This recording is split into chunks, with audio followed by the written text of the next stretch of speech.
the board has returned from executive session. Are there any conclusions to report? Yes, sir. Okay, in that case, I would ask everybody to rise for the Pledge of Allegiance. A moment of silence. I pledge allegiance to the flag of the United States of America and to the republic for which it stands, one nation, under God, indivisible, with liberty and justice for all. Now, a moment of silence, please, if you could stay standing. Thank you.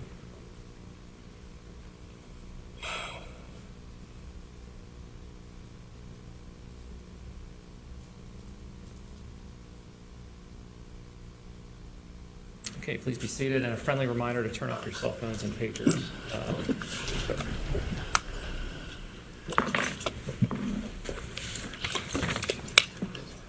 Okay, we don't have any presentations this evening.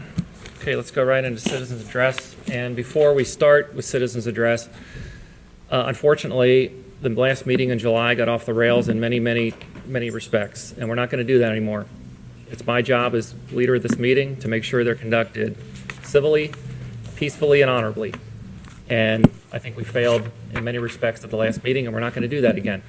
So I would ask you to avoid disturbing the meeting, conduct your comments in a civil and respectful way, and we'll grant you the same courtesy. But you may be asked to leave if you can't observe those simple rules. So with that in mind, I'll call the first person, Joe Norton. Hello. I'm Joe Norton. I'm the Interim Director of Real Estate Construction Development with Cincinnati Metropolitan Housing Authority. I was asked to come tonight to talk about some of the subtle design changes that we've made to West Union to make sure everybody's up to date on what's actually happening with the building. So one thing that was in the original rendering was a cupola that was off the center of the building. That cupola has been removed. It's just a roof structure now. But the turret that's on the southwest corner will remain, and we redesigned that structure to offset that cupola to enhance that corner of the building again. We've went from some brick to stone to give it a more enhanced exterior design. And it has always been siding. The building itself is stick-built. It remains to be stick-built and will be constructed as a stick-built. The other change that has happened is the AC units, the condensers, were located on the rooftop, and we moved those to ground level. The last change that was made was design of what I call the carport. It was a A-frame structure on 3 sides. We had to change that because in the original design, that was blocking views from the second floor and partial third floor views. The structure was way too tall, so we had to reduce that. And doing so, we had to redesign that structure, make it slightly smaller in height so that people would still have views through their second and third floor windows. And the first floor in that area, it's only obscuring views from 2 windows instead of 4 like it was in the original design. The last thing that we changed was parking. We brought parking, which was along that southwest corridor again, off the other side of the drive itself to bring those residents closer access to get into the building so they had less of a distance to walk. So everything else within that building itself is staying the same.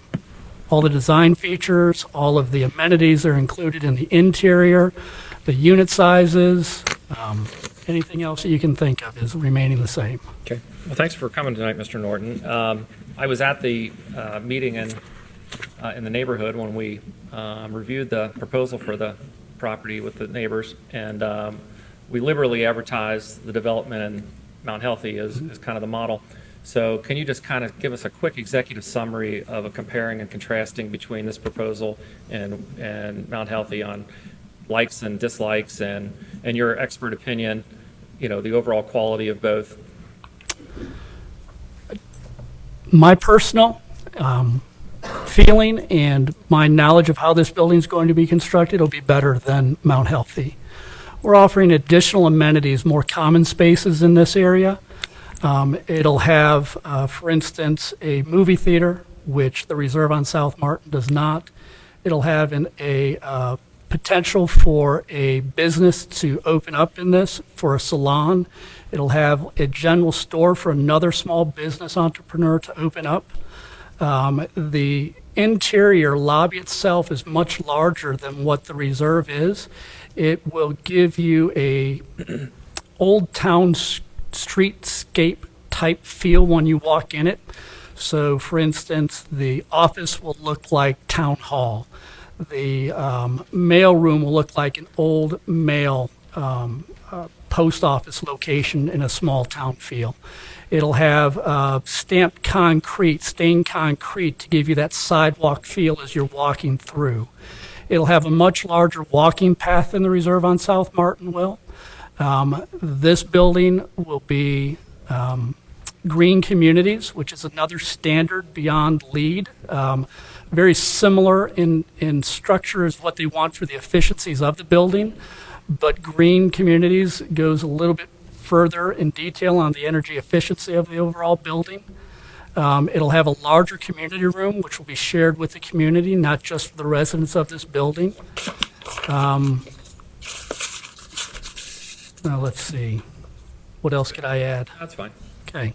As far as exterior building materials, are they likewise? I thought I had heard that there was going to be some different materials involved that were less expensive or something like that. Do you know anything about that? I'm not sure about less expensive. The quality is the quality. We don't build anything with builder grade. So the Reserve on South Martin is 100% brick. This is stone. Brick and stone, there's different costs associated with each one of those. This has vinyl in different sections. The main section is a vinyl stone composite, so the upper stories, and I think on your rendering you can tell the difference between the stone and where the vinyl siding is going to be. But this isn't builder grade vinyl either. This is what you'd find more in a luxury type home. It's much sturdier product. And the vinyl was originally on the original plans? Yes, it was. Was? Okay. Yep. Thank you. Mr. Henry, you good? I'm good. Yes, thank you for the update. Thank you so much for Appreciate coming it. tonight. Yes, Thank you. Tommy Boner, He had to leave, actually. Rich McVeigh.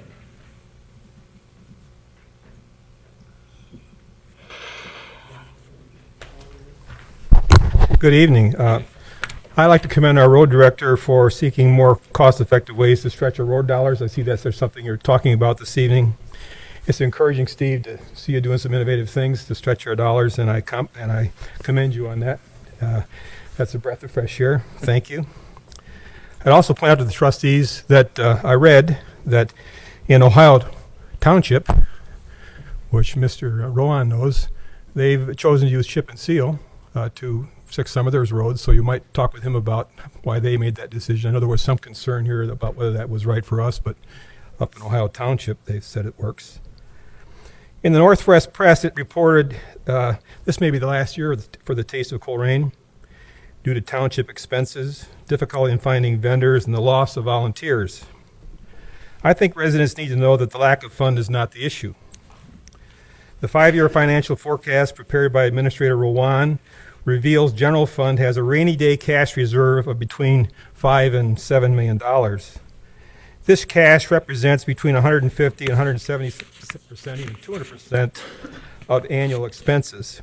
Typical rainy day funds fall in the range of 10 to 20%. The Hamilton County budget has a 15% projected balance, satisfying the commissioner's goal and substantially achieves the Government Finance Office accounting recommended reserve level of 2 months of spending. So a couple months is not unreasonable, and we've got 18 or 20. City of Cincinnati has a 1 to 10% reserve. Northwest School, Princeton run between 20 and 30%. There's more than enough money to support the Taste of Colerain, the 4th of July celebration, the return of summer programs for kids at our parks, and provide needed funds for the community center. The repeated statements by Administrator Rowan that funds are not available for residential events is just not true. You have the money to fund these programs. Why is this administration not telling residents the truth? I ask you, could the decreasing numbers of volunteers have something to do with not being valued or wanted? When Administrator Rowan repeatedly makes discrediting or disparaging remarks about those who have different views than his. Do you think that helps? When Administrator Rowan states some residents are stupid and they need to be punished before they want to pass a levy, you think that helps? Do you think these attitudes and behaviors cultivate a culture of respect, which we talk about? This is sickening behavior. It needs to stop. With the failure to pass recent levies and what appears to be a loss in support from residents on several fronts, I encourage the trustees to examine just how we got here. I'm not a prophet, but let me make a prediction for you. If your approach to working with residents does not change, one or two of the trustees sitting at that table may not be here in 18 months. And when that happens, I think things are likely to change. Thank you. Thank you. Christine Henson.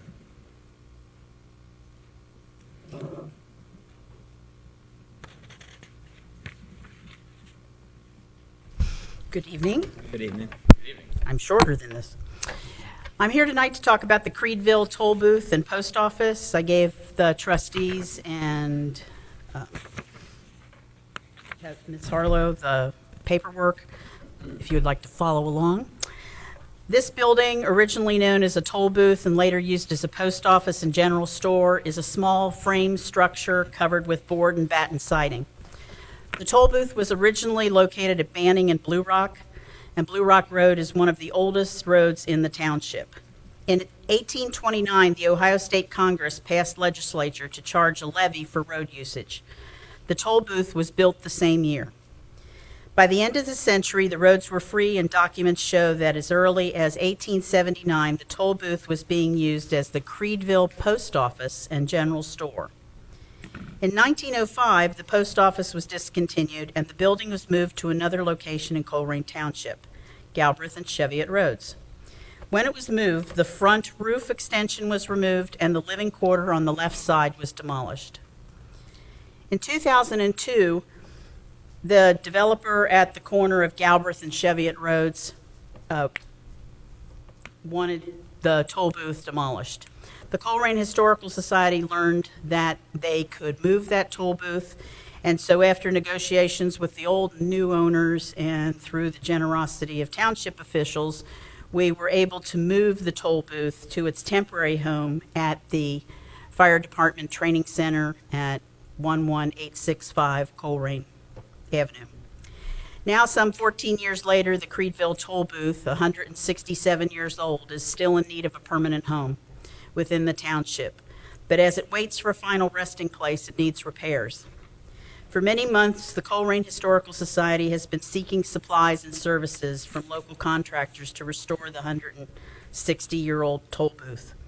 Recently, a group of Colerain Township contractors and suppliers stepped up and have committed to supplying roof materials, labor, services, other items to replace the roof, doors, windows, stabilize the building, create a concrete pad for it, and move it.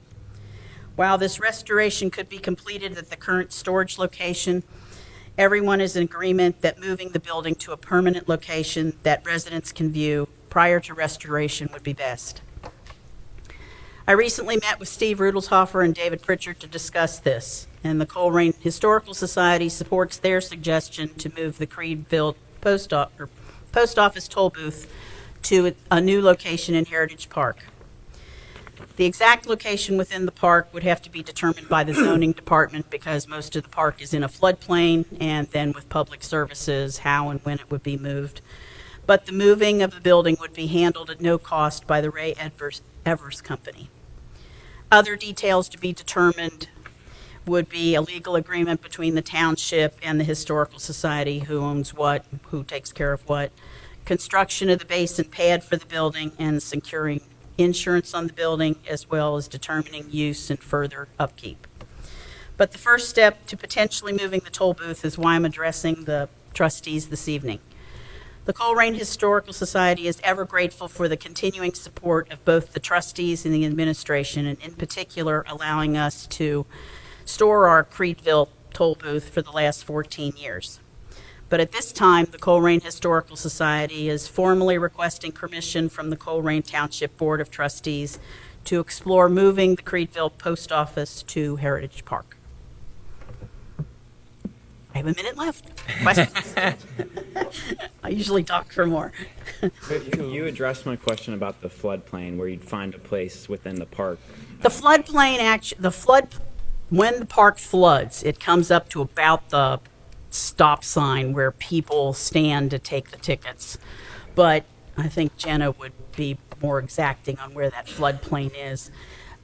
Several choices were discussed. One was to put it along the side of the road and let the people taking parking passes use it, or move it up on the higher ground where the fort was and incorporate it in that plan. But that's not up to me. I'm just happy to have it moved. It's a pretty remote area, so would you be concerned about vandalism at all with it being there? I don't think so. I don't think you could do much more damage to that building. It's pretty rough to start with. The proposal is to put a metal roof on it, and the windows would be the old wooden ones that you just open and shut. They're not really glass. Okay. So, and the doors the same way. So basically what you'd get is a solid wood structure. Now, of course, if people got inside, I can see the magic markers written everywhere that you see in a lot of state parks, but I don't think there'd be huge vandalism down there. Do we have any idea what this would cost extra insurance-wise? Insuring it? It would be minimal. No. And you've got somebody lined up to move it. Pick up that Yeah, cost, Evers right? is going to move it. Actually, it was interesting. The people that do all the metal roofs here in the township is the Chris Loud with MPC is actually who's donating the materials for the metal roof. I think it's a wonderful idea. Yeah. I'm not opposed So- in the slightest. Are we I was thrilled to have all these people step up to put it back in almost pristine condition, but we'd like people to see it once it's done. Sure. do we need to make a motion to have it moved? Is that the proper? You can do that, motion. You want to move to amend the agenda first, and then you can put that on the agenda if you want. Okay. Offer a motion to amend the agenda to insert an item under the citizens address portion, number 6, to approve the acceptance of the Creedville toll booth at Heritage Park. Second. Thank you. Mr. Duggan? Aye. Mr. Insco? Aye. Mr. Ritter? Aye. And I will offer a motion to support the transfer of the Creedville toll booth to Heritage Park. I'll second.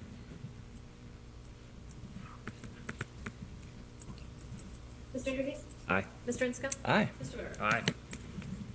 Thanks, Ms. Henson. Yes, that was great. Thank you. Jim Acton.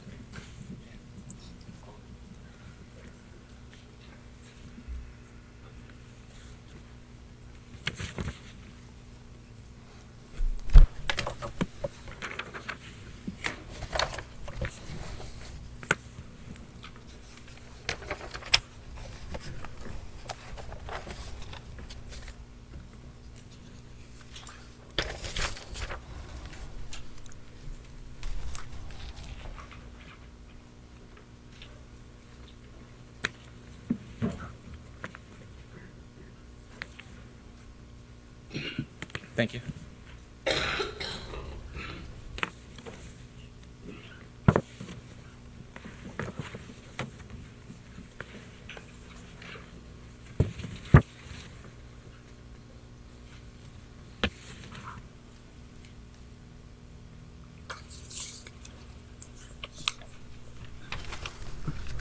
Good evening. Good evening to the residents of Colerain Township also.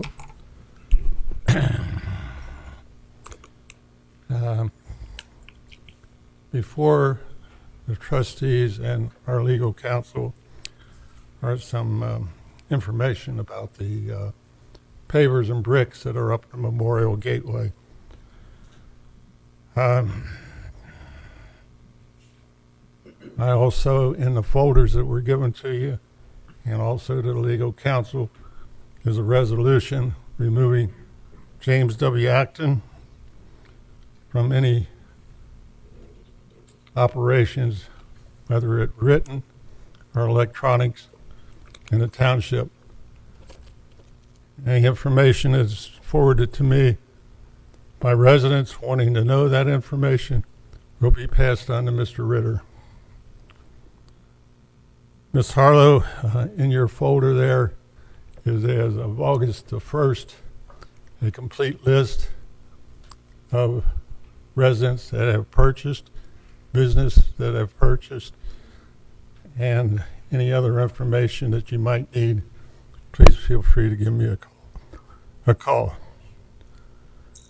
I'm asking that the information that Ms. Harlow has, that information given to the trustees, be added in the minutes of this meeting so that the residents know that I officially have resigned any information or dealings with the Memorial Corner, except for Tuesdays and Fridays. Steve, to assist your people, I will continue picking up the trash. Okay. In closing, since I got over 3 minutes, I attended the Northwest School Board meeting last night, and they had stated that they have signed a contract with the Waycross. Contract for 2 years. They will have the school board meetings, the concerts, the athletic facilities, graduations, and any other thing that the board might want to assist in Waycross and broadcasting. This is at a cost of $10,000 per year. The last report that we had, and why we're doing away with Waycross, is it was going to be $65,000 to continue the township's program. Also, at the BZA meeting the other night, there was quite a bit of discussion about a new restaurant coming to town, which they gladly, and I'm happy to see that they turned it down. If they turn the building sideways, I think everybody will be happy. But also came out in that meeting, and I don't know if Ms. LeCount or Frank can answer the question, but Goodyear went ahead and put a 30-foot barrier from the residence fence up parking area. They knew it was against our zoning laws, but they went ahead and did it anyway. My question is, when are they going to give the residents back the 10 feet that they're supposed to have? Instead of 30 feet, it should be 40 feet, my understanding. Thank you. Thank you. Linda Rothwell.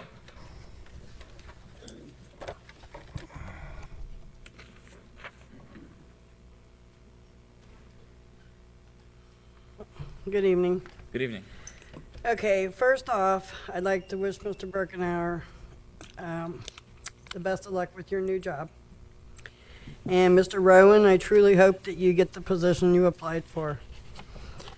I hope that when these people are replaced, that all three trustees can agree upon their replacements and support them. I hope that whatever or whoever you pick is open to a trustee that wants to learn and not be excluded when asked to attend a meeting. Maybe then some of the animosity can go away. Now, I'm not out to attack anyone tonight, but I'd like to say a couple things that are on a personal note to me and on the issue of Rumpke. In 2012, I lost my mom at the age of 75. She was a master of the claw machines at Northgate Mall, and she donated bags of stuffed animals to the police and fire departments to pass out to children. She died from emphysema, COPD, and pulmonary fibrosis. However, my mother never smoked a day in her life. And she swore to the day that she died that breathing the chemicals that we breathe every day from Rumpke was what was killing her. My husband, Richard Rothwell, some of you know as Rocky, was a former Colerain policeman and later became a bailiff for the Hamilton County Clerk of Courts. He passed away in 2014 from cancer. I have lived in this township since 1964, when my parents bought their house. I have owned several dogs since I purchased my own house in 1996. I have had to put down 3 dogs and 2 cats because of cancer, as well as other countless numbers of pets that my parents have had.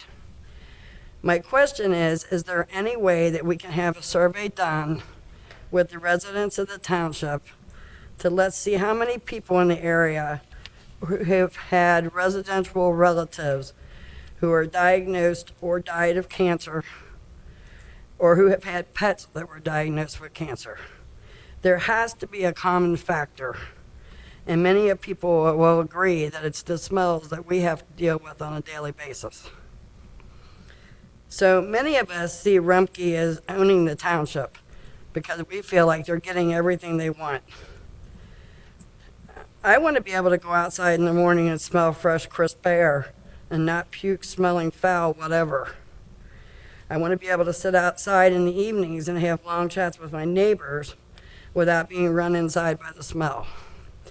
It's horrible. And if you don't live in the vicinity of the dump, then you really don't have anything to say because you're not dealing with it every day like we are. I still believe that what you did with Rumpke offering our business without a vote was wrong. I hope that the township learns something from this and will let the residents decide on issues like this in the future and provide an opt-out as you did with the gas company, especially as it's my money you're spending.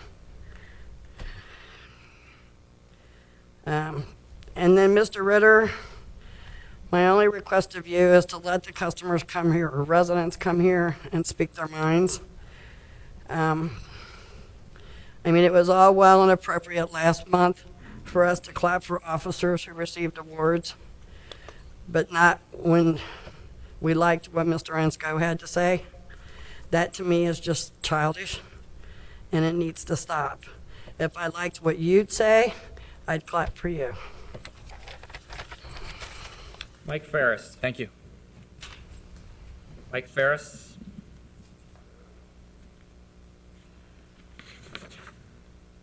Here we go again. Rumpke. It maybe is, I don't understand a lot of things. I know we're in Colerain Township. Hamilton County says, vote this football stadium in, we'll roll back your property tax, which didn't happen. You guys put a bill in my name. Rumpke has never picked up one garbage can. I owe Rumpke $77. I wonder how many people have been barred at Rumpke for stealing, but you guys give Rumpke the permission to steal off of me. That's what I'm upset about. Then I turn around and watch TV that these people can't afford to feed their family. Maybe if you guys wouldn't steal off of us, we could afford to feed our families. I'm done. Steve Rader.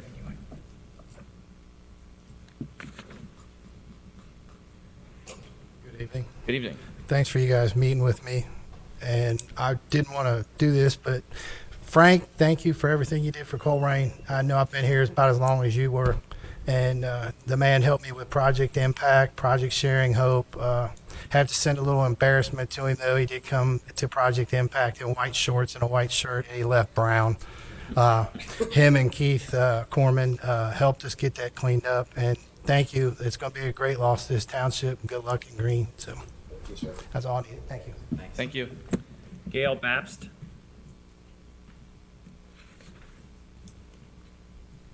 Hi. Good evening. Gail Babst. I live on 3715 Susanna Drive. I'm one of the houses right behind the Springdale development. right there where Goodyear is.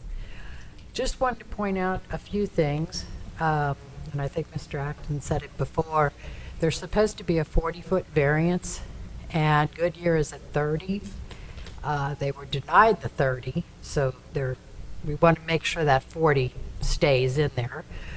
The other thing, that property sits higher than the residential homes behind. There's actually, I think, 4 that it affects. So we see everything. They can see everything in our backyard. All 3 homes back there have swimming pools. We spend a lot of time back there. I understand that they only want to do a 6-foot fence. Here again, and I don't know if this falls in what you can do, but it needs to be a 10 or 12-foot fence. The landscaping, the variance, and then the fence. Also, they're talking about, Freddy's restaurant coming in there, and the zoning board said they would have to turn their restaurant sideways. Still, they want to have an outdoor patio, and they want to have a drive-through. They also want to have an access road connecting all or whatever businesses go through there. I'm not too sure I want to sit in my backyard and listen to people order hamburgers or see trucks going through to the new Kroger's to unload supplies and things. So I just wanted to make sure that the trustees were aware of that and they follow up with either the zoning board or the developer that these things are done like they said they would do.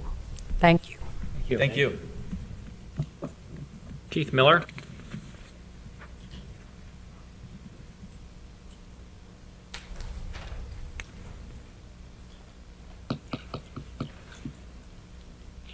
I have to use the microphone because I get pretty loud, so I don't want to upset anybody. But I'm here to talk about Rumpke and Rumpke's chemicals. There's 4 different chemicals being massed over every day. There's a 5,500-gallon tanker rolls in that dump every 20 minutes. That's over 600,000 gallons of a concentrated chemical every day. That's water. Water's added to it. I can't get an exact amount of water. Nobody seems to be able to disclose that amount to me, even the environmental services.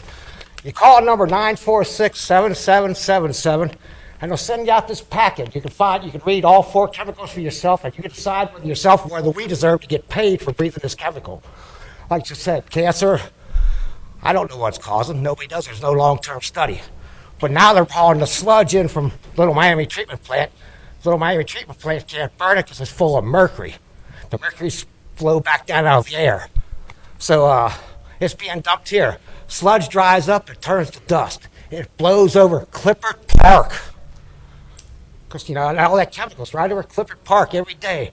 Your kids are breathing it, you're breathing it. This whole neighborhood's breathing this chemical every day. 946-7777. Get your own copies. Decide for yourself whether this is bad for us.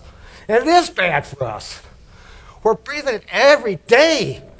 And I'm thinking more like 750 to maybe 900,000 gallons of it every day is being massed over to cover up the stench of that dump. Because that dump stinks so bad, that's what it's taking to cover it up. And we're being forced to be guinea pigs, and we need to get paid. They just handed on Channel 9's news this morning about highly polluted areas taking years off your life. And we're living in one of the most polluted areas there is, Colerain Township, because of Rumpke. We need to get paid, Colerain Township. It's what we deserve. We need to get paid. Rumpke needs to pay us. I thank you. That's all I got to say. Thank you. Mike Parsons.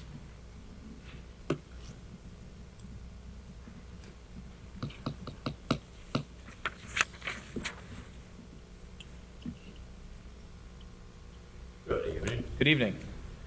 Not much more to say after that. I just, you kind of can't see the future around here. I mean, Mr. Miller does come from about the 1 or 2 mile band down there in the Fernal fiasco, so I think we're kind of looking at something similar to that in the near future. And he makes a valid point about getting paid. It's all about the money anymore. We have a buddy potential class action suit out here on many fronts, so I think he pretty much said it all. We're being poisoned. You can smell it all the way down to the gross spec line. And, basically we are guinea pigs. There's no long-term study on any of this. The chemicals, these are only 4 of about a dozen or more that he's utilizing out there. So just, pay attention to that. We're going to be in the news because we're going to be being marked off in a multi-bandit zone, just like the Fernal people were. And you're right at about 10 years into it, and it's going to get interesting. So thank you. Thank you. Terry Bedingfield.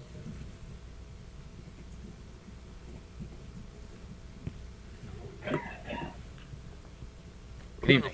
Good evening. I'm here to speak about the vacant property at 3441 Driftwood Circle. That property has been vacant for almost 2 years now, and it backs up against our backyard. It is in violation of every stipulation in the Colerain Township Property Maintenance Code. 303.1 says swimming pools shall be maintained in a clean and sanitary condition and in good repair. I pause for a second here. I have some pictures. Thank you. Oh, yeah. For the record, can I tell them your kids are James and Allison? Too late. They're awesome, amazing human beings. And Allison, she's quite a hero. She's got a story, doesn't she? Thank you very much. Thank you. I've been fighting this issue for almost 2 years now to try to get somebody to do something about this. Not only is the pool area not maintained in a clean sanitary condition, but it also violates the condition in 303.2 that says that it must be completely surrounded by a fence of a barrier at least 48 inches high. This is a picture I took the other day with the yardstick showing that the barrier fence around that is only 36 inches high. 303.2 also says that gates and doors and barriers shall be self-closing and self-latching. I had a picture of the gate. I lost it at Walmart.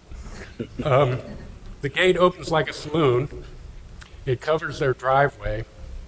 It's approximately 5 foot on each side. The people who maintain the property have wrapped a lock around it, but 50% of the people who come and mow the grass for that area leave the gate wide open. As you can see in the pictures, the pool has a deck area that leads right up to the edge of the pool. A child could walk up there, crawl up there, and right into the pool. The people who maintained it have put a shabby plastic orange fence across the area, which has since collapsed, so a baby could crawl across it into the pool. If you look at the pictures closely, you'll see that the pool, it's not really a pool, it's a pond. Luckily, one of the neighbors has pitched mosquito dumps into it every once in a while, which may be helping, but considering the band of fireflies and that are coming in there, not fireflies, dragonflies, thank you.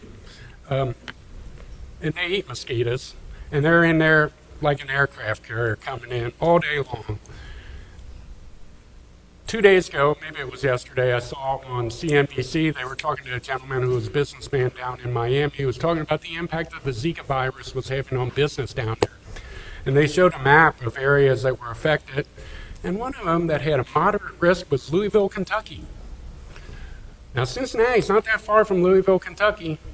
We weren't on it yet, but it's not hard to imagine that we could be a moderate risk soon enough.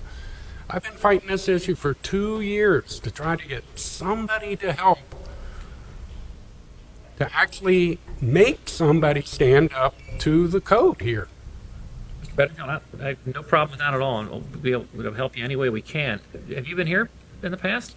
No, but I've called. Okay. And when I called Colerain Township a year ago, they told me, call Hamilton County. They take care of the pools. I called Hamilton County. Somebody came out and said, yeah, that's a mess. They did nothing about it. Okay. So this is the first time I've been here. I believe the property right now is being managed by HUD, or HUD has it, because the people who lived there 2 years ago were, thankfully, they could feed themselves, but that was about it. And they foreclosed on the house, and nobody has lived there since. A company, I believe, called INS are the ones who are responsible for coming and mowing the lawn and everything, so they're the ones that 50% of the time leave the gate wide open for a kid to walk in there and drown.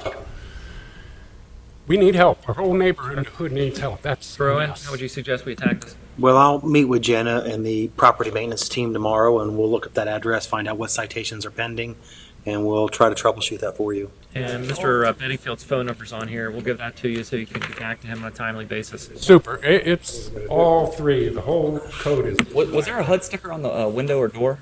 Haven't been to the front since the last time I walked over to shut the gate. If there is, I've had some luck myself. We had a foreclosure on my street, and there were some dead branches that were falling into neighbors' yards and all that, and we were able to get them to actually come out and take care of the problem, which I think is probably on the rare side. But I've spoken to HUD twice. I got a case number from them. Good. I sent an email to the people at INS. A great big branch has fallen. Wish it would have taken out the pool. I knew you were going to say that. I mean, should just take the pool out. Yeah. And it would solve their problem. I mean, the fence is starting to fall into our yard. It hasn't completely fallen into it yet. Well, I'm assuming once we address the violations, maybe we can get that number from you. Absolutely. And the number, maybe we can go right to them. Email and. Maybe it'll mean more coming from us than you. I don't know. But oh, absolutely. We'll definitely work on it for sure. I'm here. Okay. Thank you for coming for sure. Okay. Thank you. Do you mind if we keep your photos for the complaint no, process? please do. Okay. All right. We're going to frame them. I can make more copies. All right. Thank you. Thanks, Mr. Bedingfield. Thank you. Bernie Fiedel Day.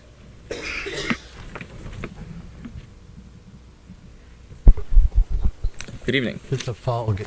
My name's Bernie Fiedel Day. Follow up with what the man was saying. Usually, the health department takes care of that. Hamilton County would take care of the pool normally. Beginning of this year, I said I believe in the First Amendment, and I see something that you have in your literature tonight to approve and control your meeting, which I understand that, but let's don't make sure we don't take it too far. Meaning that I will continue to champion the right to free speech and open, accountable government. A free flow of information builds trust between the township and taxpayers.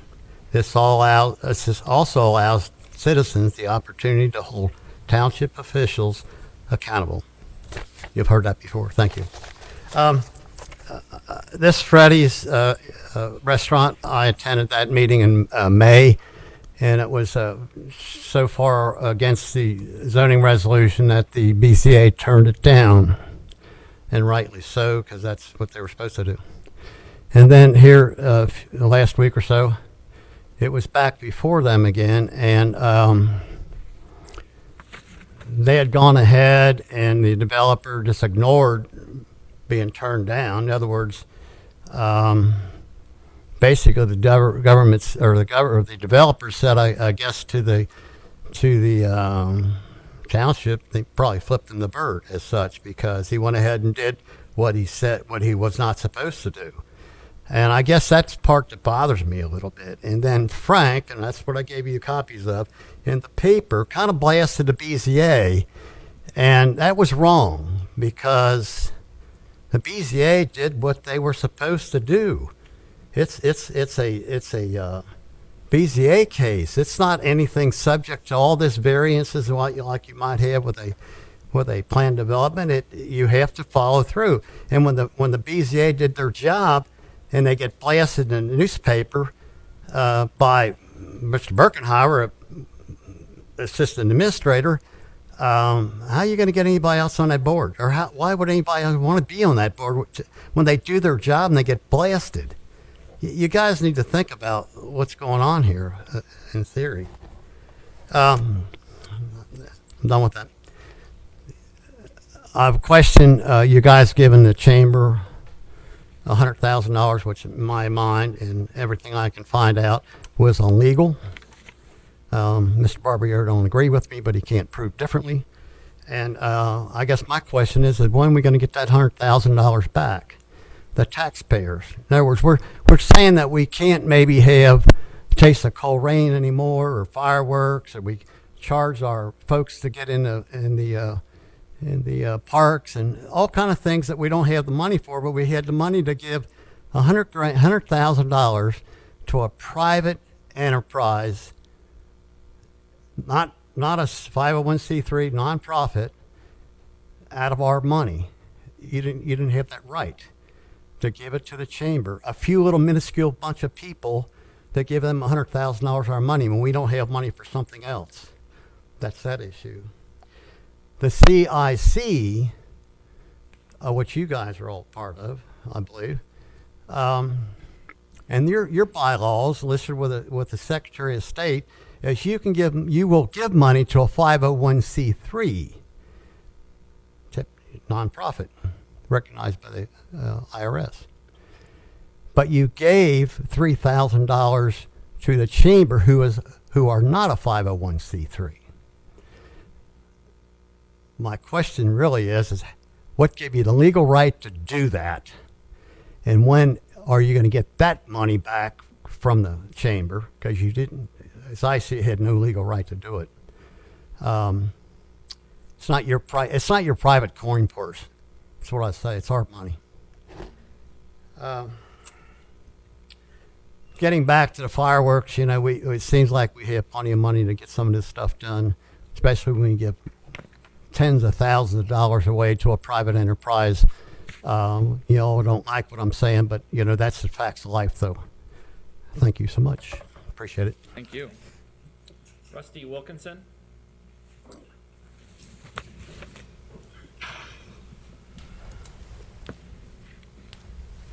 Good evening. Good evening. I'm just here to address, I'm a resident on Royal Heights, and I'm here to address the streets that were just recently done there. Royal Heights, I live on a corner of Royal Heights and Mellowbrook. When they came down and did the streets, I was actually there and saw them. They spent a total of about 28 minutes to 35 minutes total, both streets. Bernie? They weren't, basically, myself and a bunch of other neighbors don't feel that it was done right. They came down and ripped up like 3 inches of pavement, and right in front of my driveway, I had a sinkhole. And I mean, you know what a sinkhole is. You can't just fill it. You need to do something about it. Well, they came and ripped 3 inches of pavement off our street in Mellowbrook, and then came back the very next week on the same days, Wednesday and Thursday, spent maybe an hour and a half and threw 3 inches of blacktop down, and they're gone. That wasn't nothing like the video that we had watched, the audio that we heard, what was supposed to be done. And throughout our neighborhood, we counted 6 or 7 sinkholes. This was before any of this happened. Now, of course, you can't see them, but I'll guarantee you in probably about a couple months, you're going to be able to see them. So why is this shoddy work being done? We're all taxpayers. It's supposed to be done right. It was supposed to be ripped down, find the problems, fix the problems, do the roads correctly, and put curbs in. The last time they ripped it apart, they did the same thing. Skimmed 3 inches off, ripped our curbs up when they did it with their equipment, never did the curbs. Now we're here years later, here they are back again. Now they're saying they're going to come back and do the curbs. Big deal, because the streets are done right. Do we know what kind of warranty is offered with this particular contract or anything like that? Because I'm assuming if he says it's going to sink back in, we're going to have to send somebody out there, right? But I mean, it's a vicious circle. Yeah. Come and look at it. Okay, let's fill it. Come and look at it. Let's fill it. That's what they've been doing for years. The project is not done. This is the second phase. The first phase was milling the existing asphalt. The second phase, putting the leveling course. Next phase, which you'll be seeing in the next couple of weeks, contractor will be coming through, saw cutting the existing curbs, removing the existing curbs, constructing new curbs, reconstructing catch basins. The sinkholes that you were talking about will get exposed due to the weight of the concrete trucks driving on them. Those areas will be marked, dug up, full depth asphalt will be constructed in those areas. Final phase will be the final surface course. So Yeah, you've seen maybe 25% of the product so far. Steve, what's the timetable on final completion? Should be finished by the end of September.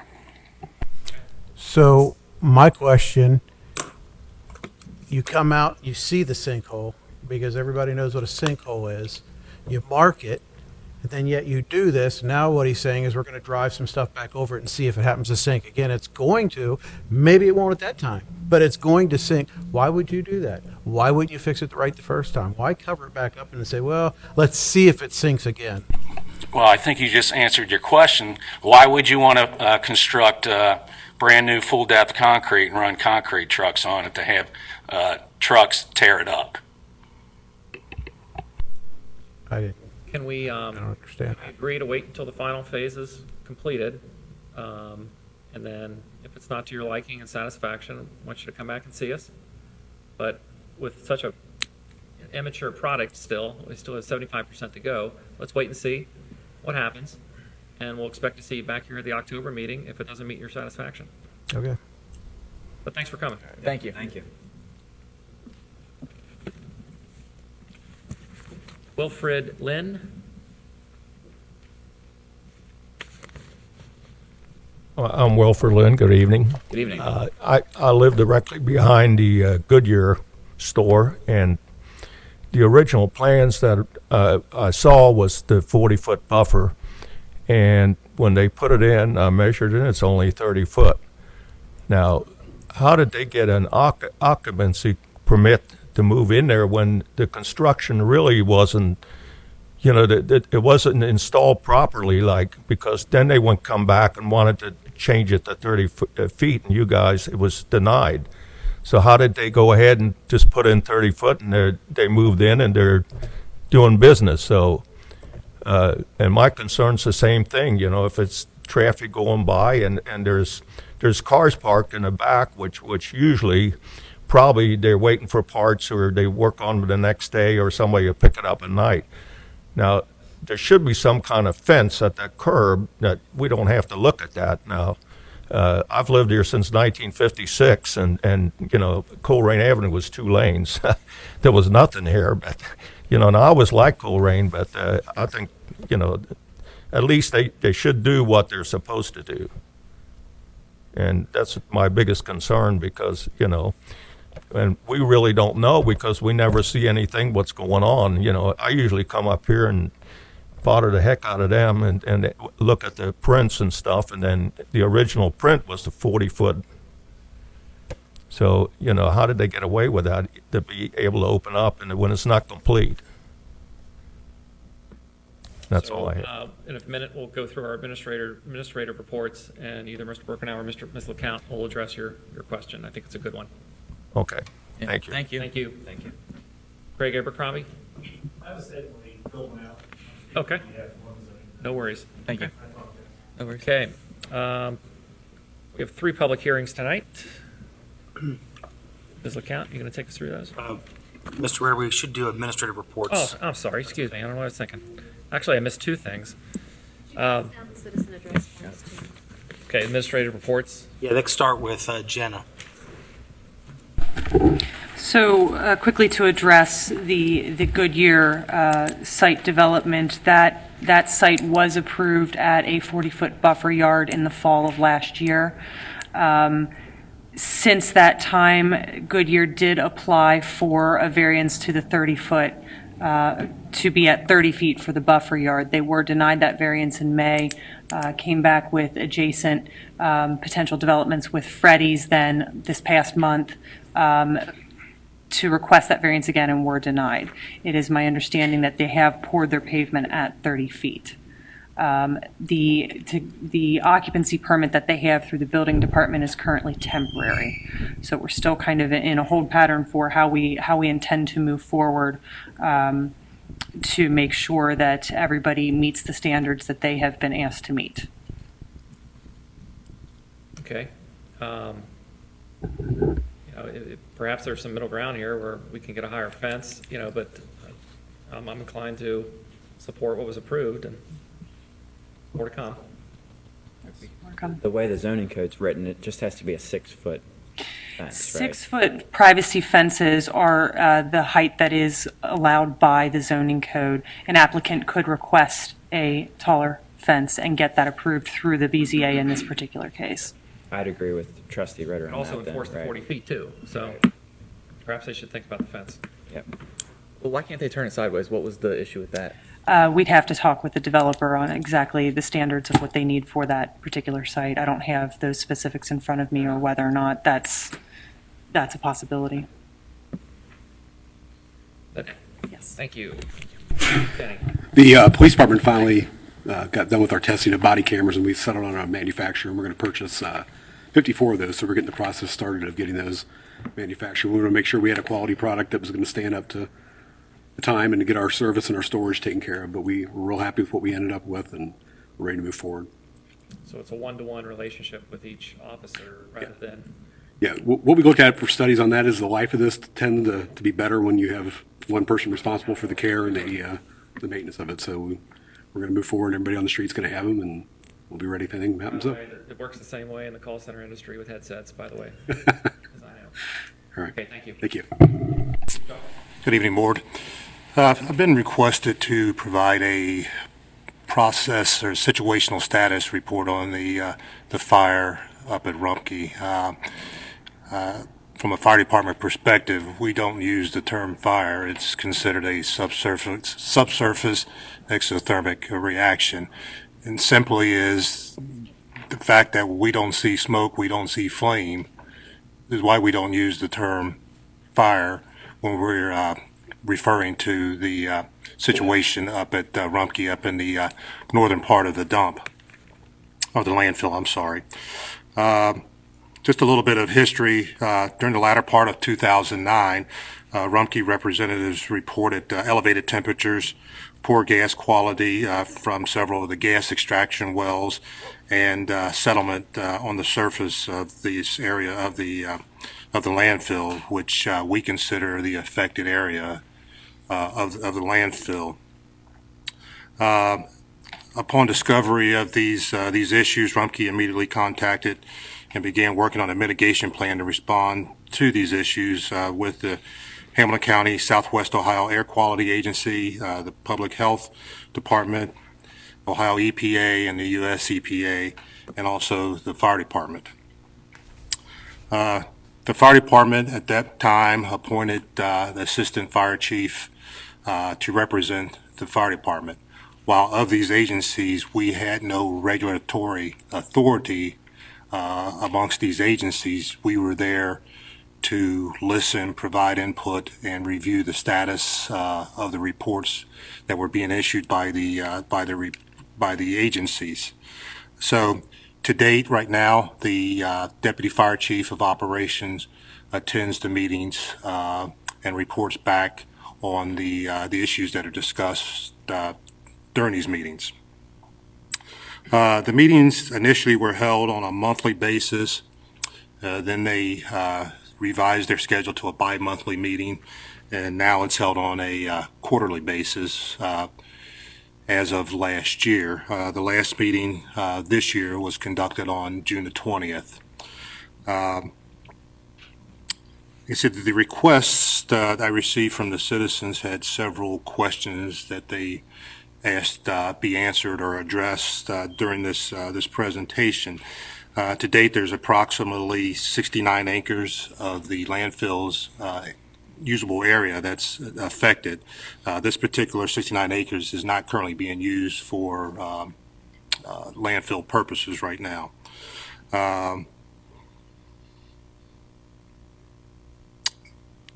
Like I said, there was 69 acres, or there is 69 acres considered that's affected. Rumpke provides pertinent information on a regular basis. They continually collect and provide data from the affected area in a biweekly report and their quarterly reports. They continue to follow action plans as mandated by the EPA agencies, as both state and federal. They continue to, like I said, work within the action plan, monitoring temperatures from the extraction wells, the gas quality, the settlement. They part of the action plan was the installation of a odor control blanket that's set forth by the EPA agencies and monitor the reaction area, which is being conducted on a regular basis. As I stated, the fire department representative is currently the deputy chief of operations who attends the meetings, those ones that are conducted in person.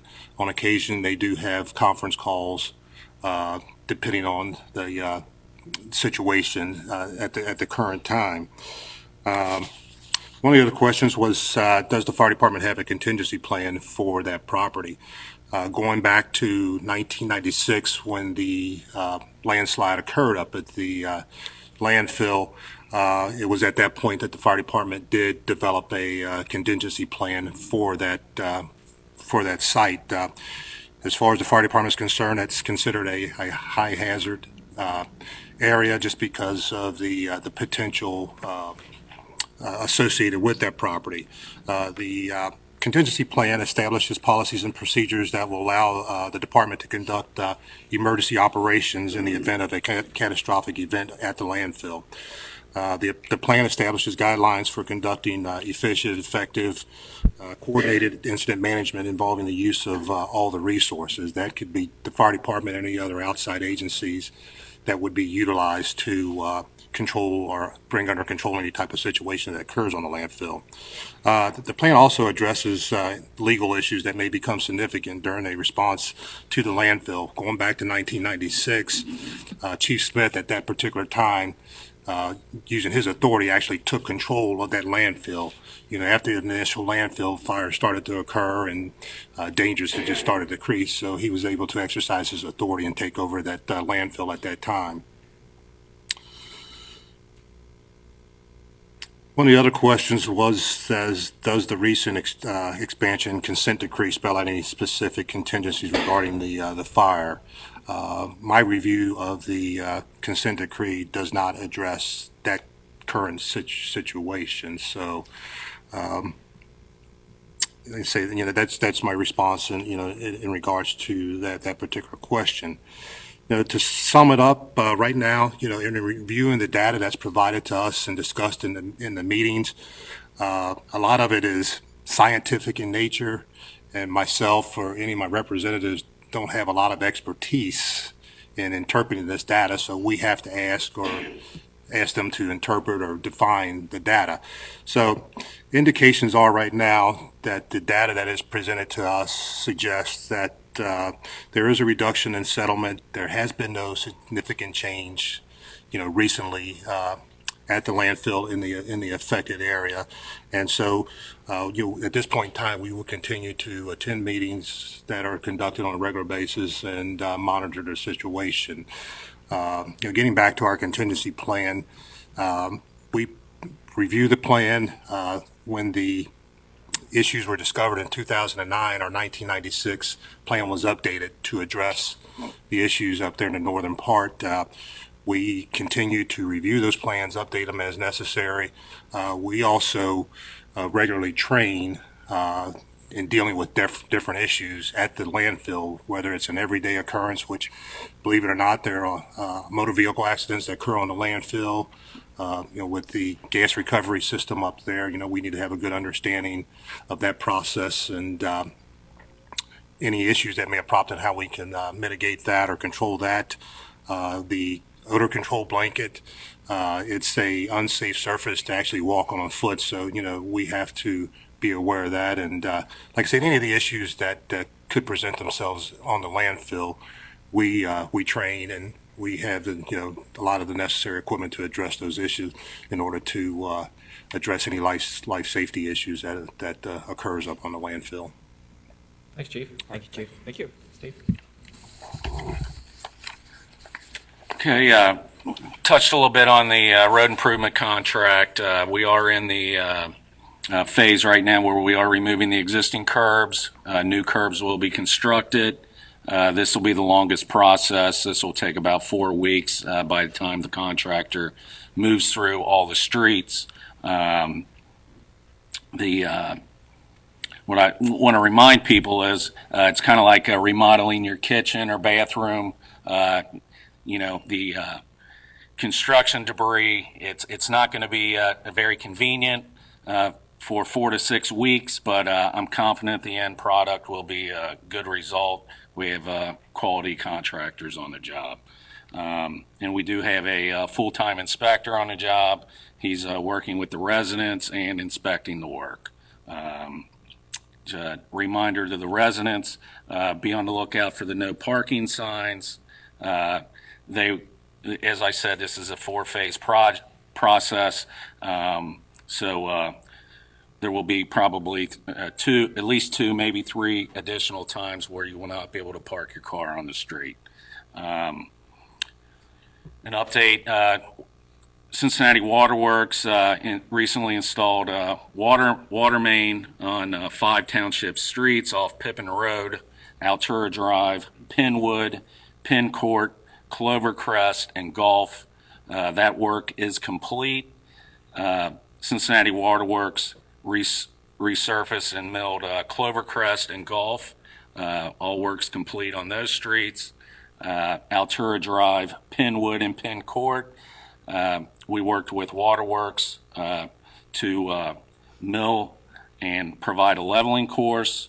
The township will now come in, replace the curb on those streets, and put a surface course down. I'd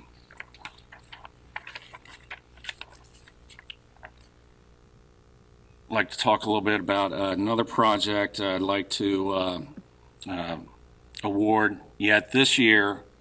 Cape Seal and a polyfill product. Cape Seal is one of the most economical treatments for addressing fair to moderately cracked pavements while providing a smooth, dense surface, one having good skid resistance and long service life. Many other townships within our region utilize this product as part of their annual street program. Springfield, Sycamore, townships, City of Montgomery, City of Cincinnati are a few governmental agencies that use this product. Other benefits, it addresses distress, appearance of conventional asphalt but at a lower cost, long pavement life similar to traditional overlay practices, no milling of the existing pavement, reduces the need to adjust manholes and catch basins, reduces future maintenance, repairs, and costs, and is a cost-effective solution to the conventional process.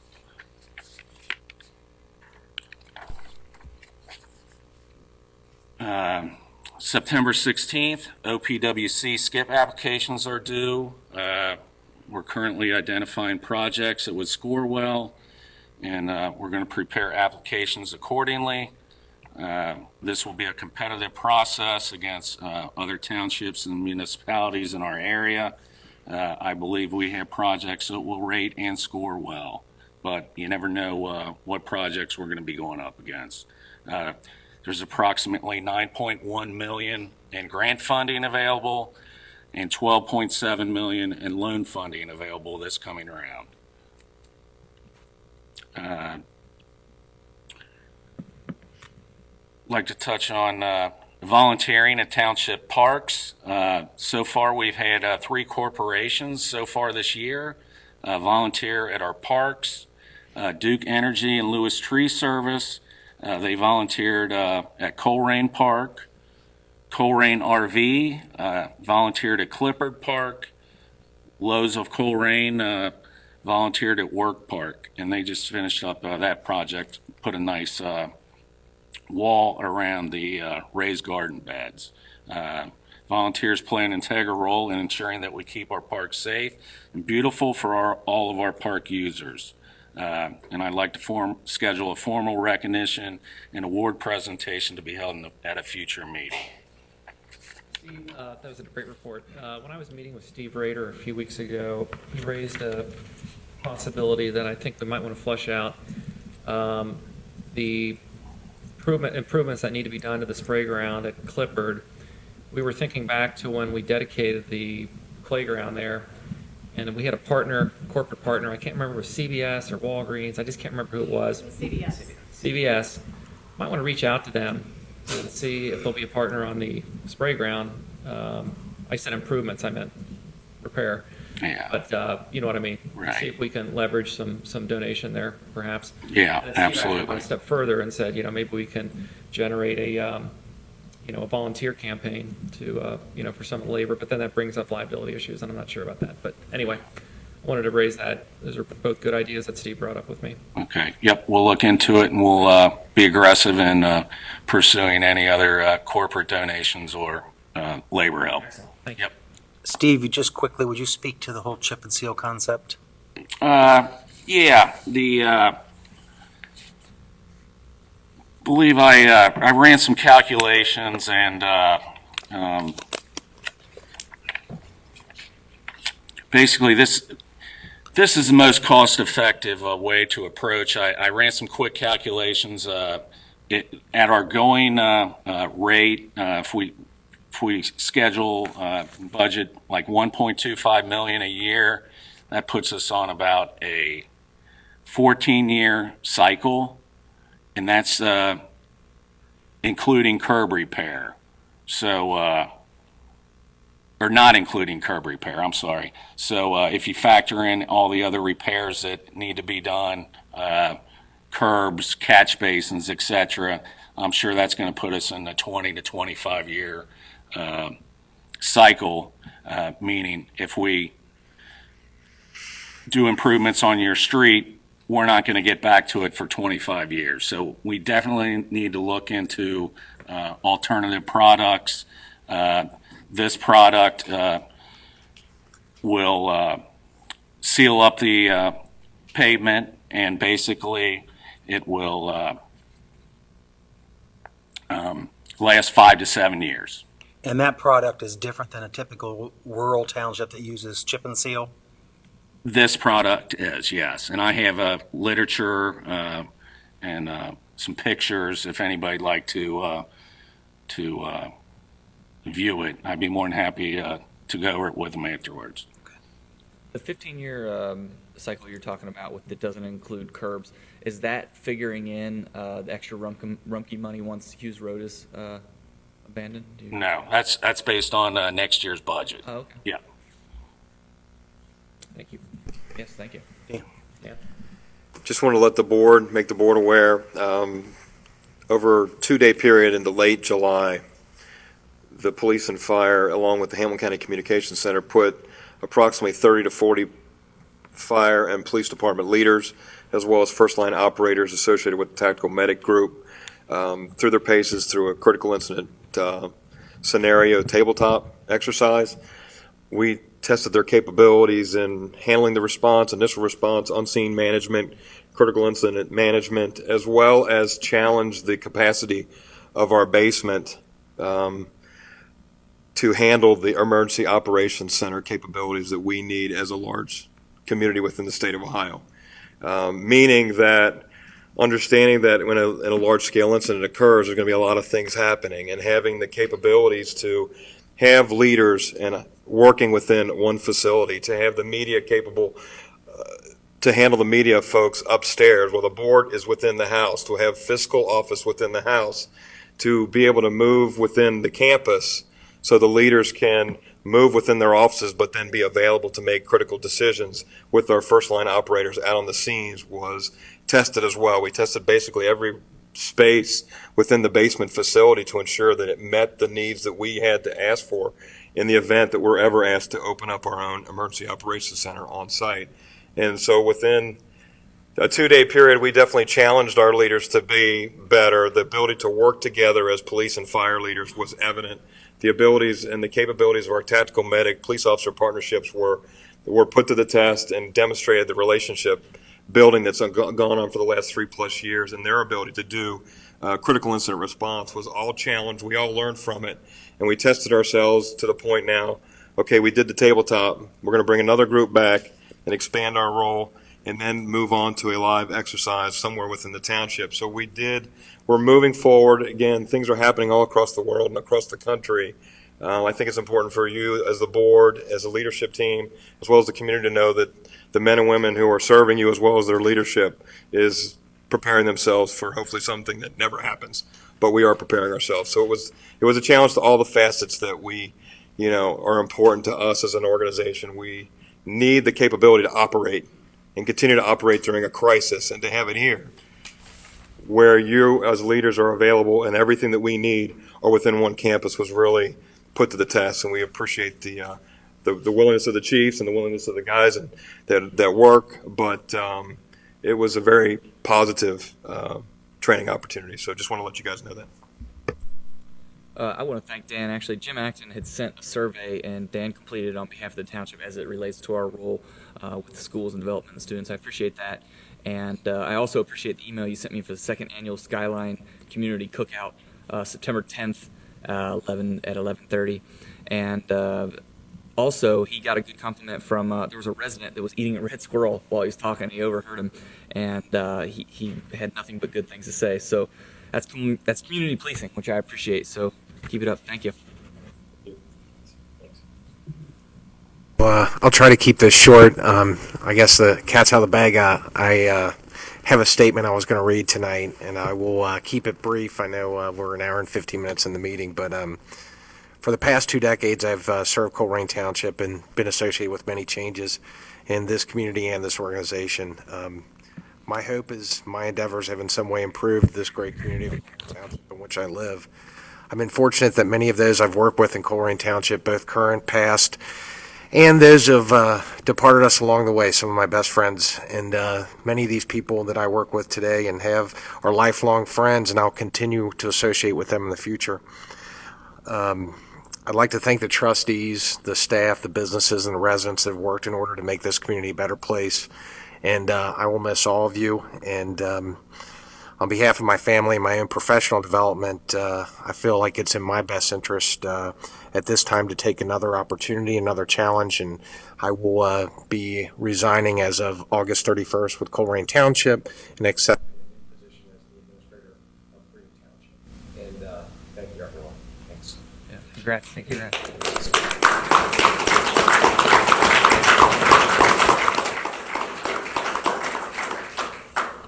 Mr. Roy? Yes, Mr. Ritter, members of the board, just a couple things in response to some comments tonight. As you may recall, we did survey the board early in the year as we were developing the 2017 tax budget with regards to priorities. Number one priority is to continue to address our core services, which is our public infrastructure, and I think we've heard a great report in some direction going forward. I think some of the challenges we're having with the Taste of Colerain is a result of the downsizing that we've had to do. When I came on board in 2012, we had a lot of volunteers within our Parks and Services department that served on that committee. And that department really does not exist to the level that once did. So just through attrition alone, we've lost a lot of support. The survey indicated the majority of the board was not interested in bringing back the 4th of July or the summer camp program.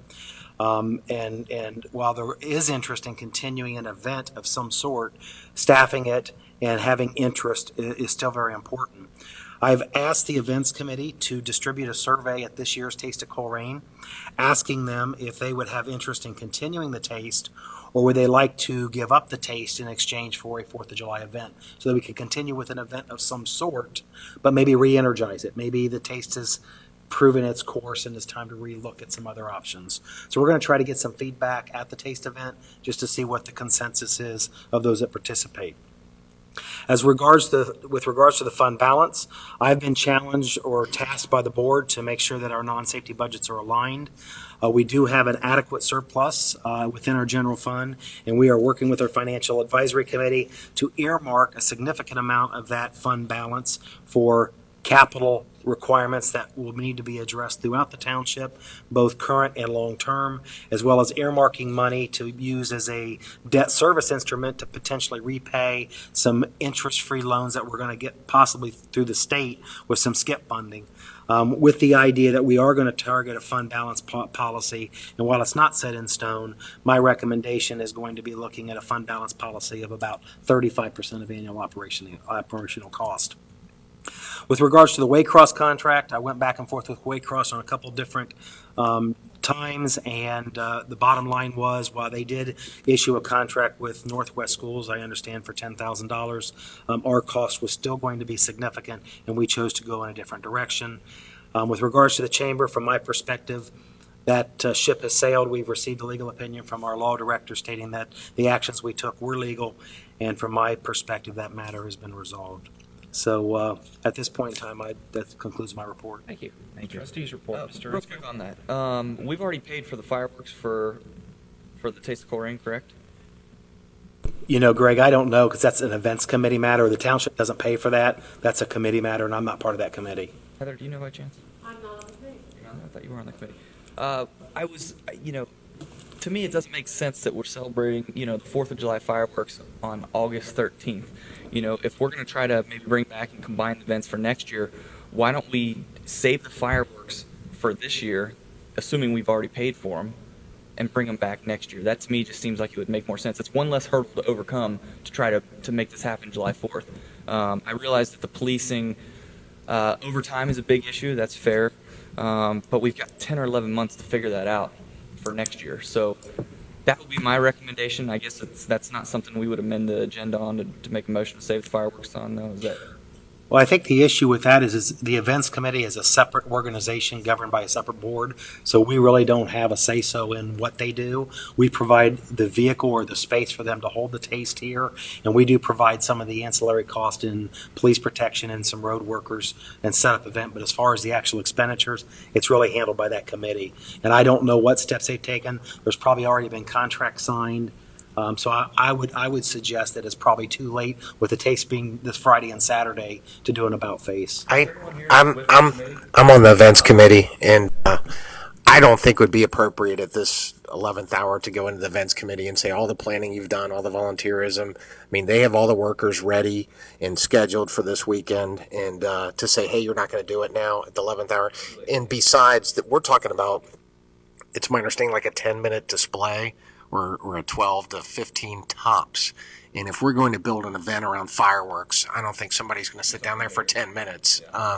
So I would recommend against doing that at this point. I think if I went as a committee member, today's Tuesday, on Wednesday, and say stop the fireworks, I think they'd probably revolt, and they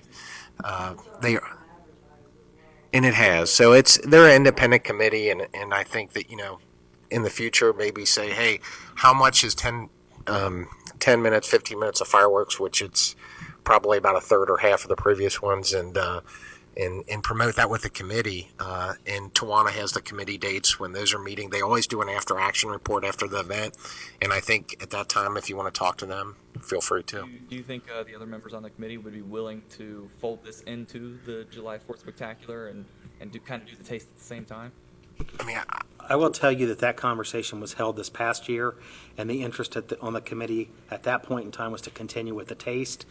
But since we've had some challenges getting some of the food vendors, because there was talk around potentially doing a food truck event over the 4th of July weekend in lieu of doing the taste, and the committee decided that that's not something what they wanted to do, which is kind of what prompted us to want to do some sort of a survey at this year's event to try to gauge those that come out and enjoy the event, what their thoughts are. Would they like to see this event continue, or would they like to see us go back to assuming that we only continue to do one event, trying to get a gauge of what the community would like. Fair enough, thank you. Are we able to do trustee reports in alphabetical order? I would ask you to. All right. I do have a request. If we could start numbering the pages on the agenda, that would be great. It's hard to go through, especially the agenda this time was 80 pages. It was a lot. So if someone can number the pages, that'd be amazing. I missed Frank and Mark's coffee with the chief due to a wedding and a funeral in the same morning, but I want to thank them for always making themselves available to the public. You guys do a great job at that, so thank you.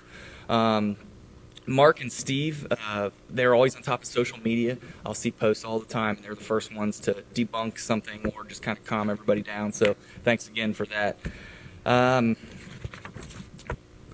Chris Henson, where's Chris? I know I saw her in here somewhere. You are phenomenal. You work so hard. I love it. I want to clone you at some point, but she puts so much heart in everything she does, and I appreciate that. With the Creedville post office, I can't wait to see that come to fruition, because it was really just kind of came out of nowhere after 160 something years. It's pretty amazing. I want to say congrats to Jamie Penley on the birth of his new baby. I know how hard him and everyone else around him works. I really appreciate our zoning and our code enforcement. They have a tough job. Northgate Mall's 20th annual Back to School Hands Health and Safety Fair is tomorrow from 10 a.m. to 1 p.m. for pre-K to 5th grade students. They have a ton of free screenings, exams, entertainment, even free haircuts. So there's an incredible amount of people to thank, especially Northgate Mall, for that. I had a bunch of friends that held events over the last month. I'm proud to say that Megan's fundraiser was a success. The money raised goes towards a scholarship for a Colerain High School senior. My friends at LaSalle had a successful Never-Ending Line for Family Day. And then, of course, they said that my other friend said that St. James was the festival was a success. That's always good. I have two different groups of friends that are hosting really important events on August 27th. If you have time, please support them. They're great causes. Jeff Niehaus is heading up the Bowling for the Brave, which supports veterans. And then our annual Clubs for a Cause golf outing in support of three of my longtime friends with cancer. One of them actually was the late Joe Moulter, who, of course, worked here. I can't say enough good things about these guys, so please support their causes. Joe also did a great job with getting sponsors for events, and I want to thank all the Parks and Services employees and volunteers, and Frank and all the committee and everybody that works on the Taste of Colerain, because I know it's a lot of work. I have a couple mutual friends that are Olympians, so if you follow Team USA Volleyball, watch for Max Holt and Rachel Adams. Hopefully they bring home the gold. If anyone's hungry and they don't want to stay at this meeting anymore, Skyline at 8635 Colerain right now until 10 p.m. tonight is doing a fundraiser for Colerain's band and orchestra. We have a friend and a resident that just got a kidney, so I want to thank Don Henry Langston also for getting a kidney. We're super excited for her. And if you know anyone that deserves to be recognized, please let us know.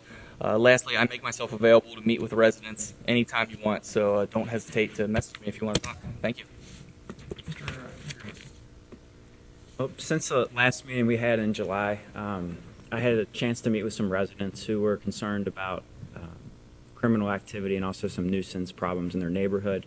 I'd like to publicly thank Chief Denny for making himself available to sit down and meet with the residents and myself to address some of their concerns and give them some answers. So I really appreciate that, Chief. Thank you. And also in regards to funding, Steve talked about the SCIP grants. I'm very hopeful that we do get some of those grants awarded for some of our projects. That's really a great way for us to help stretch your tax dollars. There's also, other grants that are out there, like Nature Works, that I'm looking into for possible projects at the parks. So I'll continue to help identify those grants so that we can help stretch your tax dollars. In regards to the Taste of Colerain, I'd like to thank everybody on the Summer Events Committee. I know they've put a lot of time and effort into that, and it means a lot to continue that event. And whether people want to continue the Taste or do a 4th of July event, I do think it's important for us as a community to come together and see some familiar faces and also see some people who we haven't seen in a while to really feel like you are in a good community and have a good time with some good food and great music. So I hope you all can attend this weekend, and I know I'll be there Friday and Saturday. Thank you, Mike. Thanks, Mike. I'm going to echo all the comments that were made about thanking our volunteers for the Taste of Colerain. I also look forward to the event this weekend. I know it's going to be successful. I want to devote the majority of my comments tonight to our friend Mr. Birkenauer, who's departing. To simply say I want to extend my thanks and gratitude to him really isn't enough, because he's been a great colleague and also a friend for the last 10 years for me while I've been on the board. And when you think about the unprecedented development we've had during his tenure in 20 years, it's just mind-boggling when you think about all the great things we've been able to accomplish. And again, I just can't wish him the best of luck enough at his new position. He's not going to be very far away, fortunately. I know he's still going to be a resource for us if we ever need it. And when you think about 20 years of devoting your time to a specific place, everybody turns over jobs a lot more frequently than that these days. So to invest 20 years of your career in the same place really speaks volumes to him for the commitment and the passion that he's had for Colerain Township, and we'll never be able to thank him enough. So well done. Thank you. Thank you. Thanks. Thanks, Jeff. Okay, public hearings. Let's look count. There are 3 public hearings this evening, the first of which is case ZA 2016-05. It is a text amendment to modify section 12.8 of the zoning resolution with respect to fencing. The intent of this text amendment is to add language to permit fencing in the front or side yard to screen waste receptacles. We discussed this several months ago with respect to the new waste contract and also the text amendment allowing those trash receptacles to be placed and stored in the front of someone's property, front and side yard. So that is the intent of this text amendment. It was initiated by the Zoning Commission in May. The Regional Planning Commission unanimously recommended approval on July 7th, as did your Zoning Commission then on July 19th. Very quickly, the specifics of this are to allow for but not require privacy fencing with a maximum height of 4 feet, maximum length of 10 feet, and maximum width of 6 feet, not to exceed screening size larger than 60 square feet in the front or side yard. Additionally, requiring that this fencing must be attached to the house or to a detached garage. So it is for the intent of screening waste receptacles and not a workaround to get a privacy fence in the front or side yard. That said, your Zoning Commission is recommending approval to this board. Is there a motion to open up the public hearing? So moved. Cheryl, second. Mr. Dries? Aye. Mr. Inscow? Aye. Mr. Winter? Aye. Is anyone here that would like to speak for or against the text amendment? Can I just ask a question regarding it? If you could come up here, Ms. Rothwell, that'd be great. Because I currently have an enclosure on the side of my house that my husband built that is just about the size of the Rumpke cans, but it's not attached to my house. So I don't think it should be made to be attached to the house. I don't know how you would attach it to the house. Just that it needs to abut to the house. It can't be standing off on its own. Okay, well then we're okay, because I used 4x4 posts, so mine's not going to go anywhere. Okay. That's not good We to can go. talk. We can talk specifically about your situation after the meeting if you like. Well, I was just, when you said attached to the house, I'm thinking, okay, brick, how do you do that? All right, thank you. You're welcome. Thank you. Anyone else? Is there a motion to close the public hearing? So moved. Cheryl, second. Mr. Dries? Aye. Mr. Inscow? Aye. Mr. Winter? Aye. Okay, I will offer a motion to approve zoning text amendment ZA 2016-05. I'll second. Aye. Mr. Inscow? Aye. Mr. Winter? Aye. The second public hearing this evening is for case ZA 2016-06 to modify section 4.5.7 of the zoning resolution, which deals with the modification of approved preliminary or final development plans. The intent of this text amendment is to provide for an administrative process by which your zoning administrator has the ability to provide applicants with a more efficient review and approvals process on very minor and often necessary changes to approved preliminary development plans or final development plans. This was initiated by your Zoning Commission on May 17th of this year. The Regional Planning Commission unanimously recommended approval on July 7th, and your Zoning Commission unanimously recommended approval on July 19th. The specifics of that added administrative modification piece would be that those modifications limited to altering location of structures, circulation elements, enlargement or relocation of open space or grading, but in no case shall consist of an increase in impervious surface ratio more than a 5% increase or decrease in square footage of buildings, the grading or location of structures over an existing sanitary sewer, or lighting above what is allowed per the zoning resolution. The process for minor modifications and major modifications would not be affected by this text amendment. Your Zoning Commission did recommend unanimous approval in July. Thank you. Is there a motion to open up the public hearing? So moved. Cheryl, second.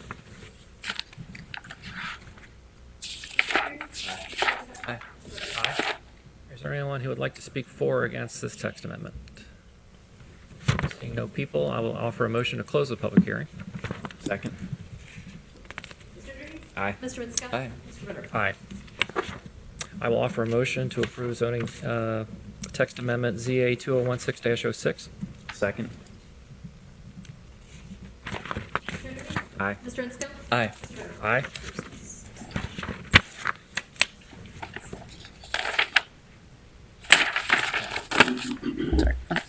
The third public hearing before you this evening is for case ZA 2016-07. This is a map amendment and preliminary development plan for your approval. If you give me just 1 second, I will get a little bit of a presentation up here for you. This request is for the zone change on 1.88 acres located at 3330 Compton Road, not too far east of Colerain Avenue. The request is to change the zoning from R-6 Urban Residential District to a PDB Planned Development District. You can see currently the situation. This property sits right in front of Houston Elementary School.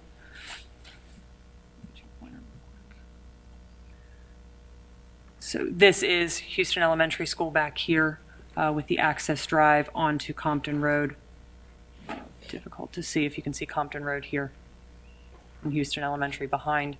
Everything north, east, and south is actually zoned for R6. Immediately adjacent to the west is zoned for R6, but that is a non-conforming use. That is the Cincinnati Bell location there. Across the way here, Target is a planned district as well as planned districts to the north and west. And then, of course, B-2 along Colerain Avenue.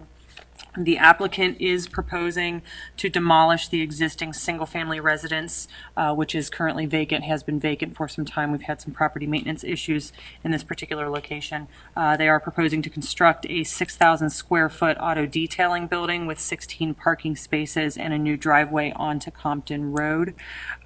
This auto detailing business is not intended to be a retail business, so they do some retail. The intent is to work with the car dealerships along Colerain Avenue, so traffic impact would be minimal. Per section 4.5.3A of the zoning resolution, an applicant is required to satisfy 7 criteria for approval of a preliminary development plan, and the applicant has met those 7 criteria. The Zoning Commission has recommended approval of this zone change and preliminary development plan with the following 9 conditions. I will read these to you so that we have them correct for the record. First being that the right-of-way be dedicated along Compton Road in compliance with the requirements of the Hamilton County Thoroughfare Plan and the Hamilton County Engineer. Second, that no outdoor storage or display of inoperable vehicles shall be permitted, and that all auto-related work shall occur only within the building. Third, that the preservation of a wooded area of at least 15% of the total lot area shall be dedicated as common open space within the areas of the north and eastern property line boundary buffers in accordance with Table 9-2 of the zoning resolution. Fourth, that the applicant shall incorporate roof line changes and facade offsets, color changes, or pilasters along the west and east walls of the building in accordance with Section 12.11 of the zoning resolution. Additional architectural features are needed to accentuate the customer entry. Fifth, the sidewalks and walkway connections shall be installed as required in sections 13.4.2 of the zoning resolution. And your zoning commission also added that or participate in the payment in lieu of a sidewalk program. Sixth, that a landscape plan in compliance with the zoning resolution and conditions 3 and 7 shall be submitted as part of the final development plan. Seventh, that a 30-foot buffer shall be required along the west, north, and east property lines, and that additional landscaping be planted adjacent to areas where existing vegetation will be removed in accordance with the requirements of Section 14.5.2. Eighth, that the site shall be limited to a maximum of one freestanding sign that complies with Article 15 of the zoning resolution. And ninth, that a lighting plan in compliance with the zoning resolution shall be submitted as part of the final development plan.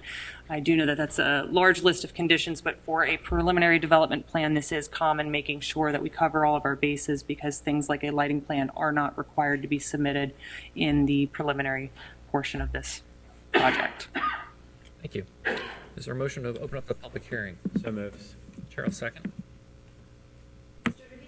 Aye. Mr. Inskel? Aye. Mr. Ritter? Aye. Steve Luerman.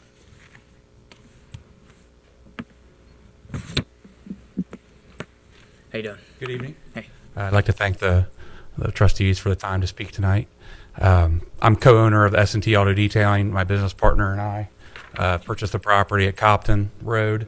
From my understanding, it's been in a state of disrepair for a number of years. So, I feel like that we're going to be adding something in the community. We're going to put a business in there, hire some employees. Like she mentioned, we're not going to be adding traffic. The last meeting we had, somebody was stating they had to worry if we're going to be adding traffic. Our main focus is to service auto dealerships in the area. So we'll be picking up cars, after school buses and everything have transported the kids to school, and, after major rush hour. We pick the vehicles up, next day take them back. Everything's overnight. So although, obviously we're not going to turn away retail business, that's not the focus of our business. I just want to, kind of illustrate to the board that we're not like a Mike's Car Wash or something like that, where you're going to have a thoroughfare, constantly circling the building. That doesn't happen.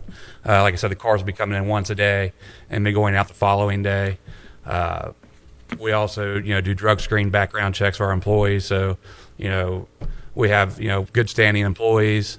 We've got an established business in Northern Kentucky. We've got about 50 employees already. So it's not something that we're not experienced with. Like she said, all the work will be done indoors. So, I'm aware of some of the fears of having an auto business where you got cars sitting outside. That's not going to be the case. Everything will be done inside. The location will be kept, nice.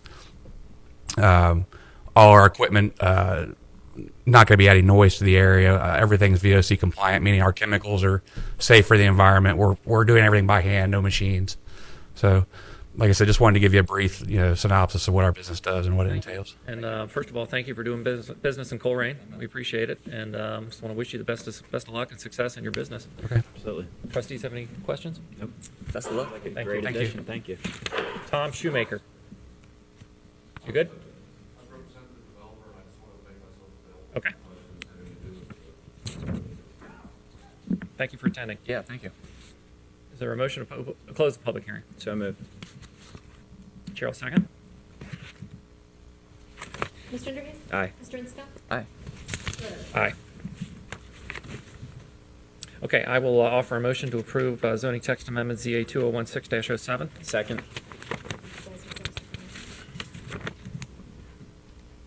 Mr. Enderby? Aye. Mr. Inskel? Aye. Aye.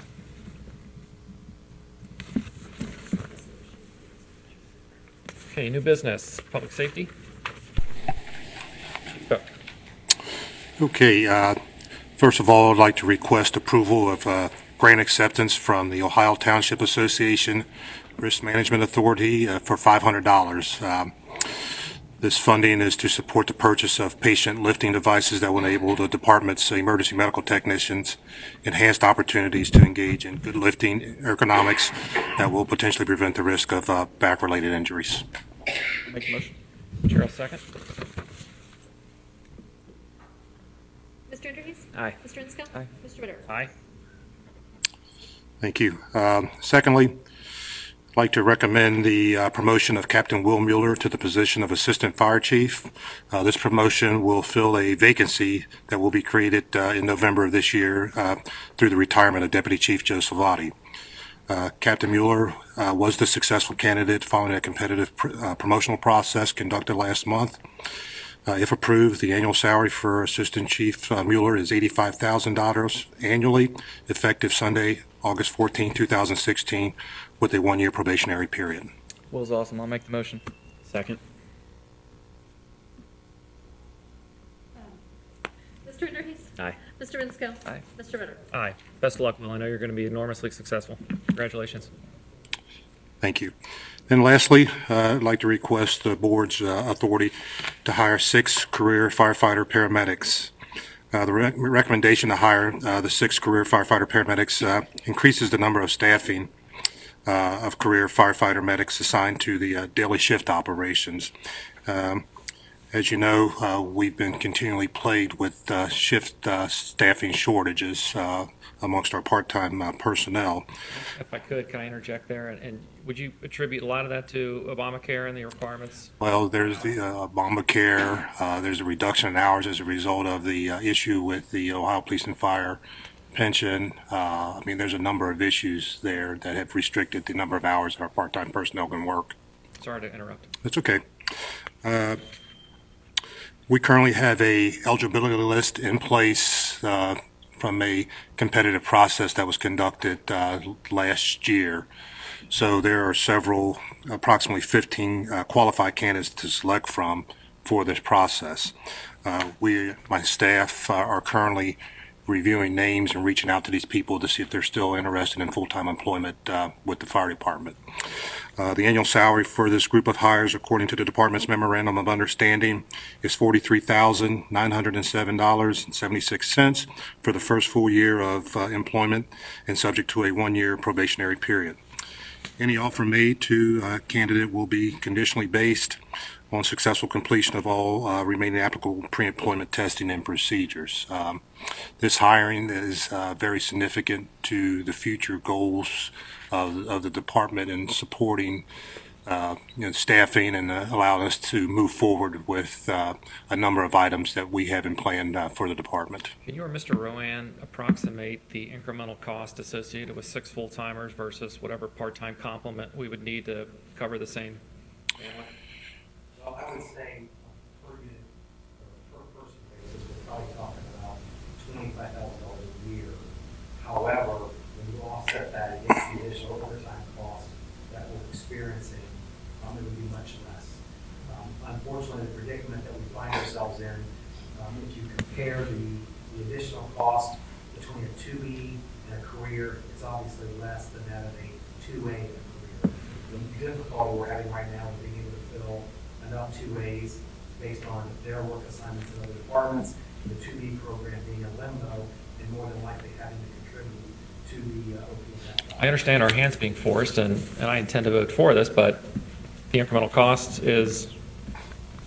Well, depending on the level of overtime that we can reduce, if you did not take into consideration any overtime costs, would be $25,000 per year. So $150, $150,000. Maybe we can use our big cash reserves to pay for that too. Sorry. Okay. Is that it on the? Yes, sir. Okay. I'll chair offer a motion to approve. Second. Mr. Anderson? Aye. Mr. Enskel? Aye. Mr. Bitter? Aye. Thank you very much, board. There's 2 items. First is request approval to accept a donation of $20 from Mr. Taylor. Apologize, I don't have a first name. There was an envelope under my door, so I don't know if it's a payoff or a donation, but we'll go ahead and assume the better.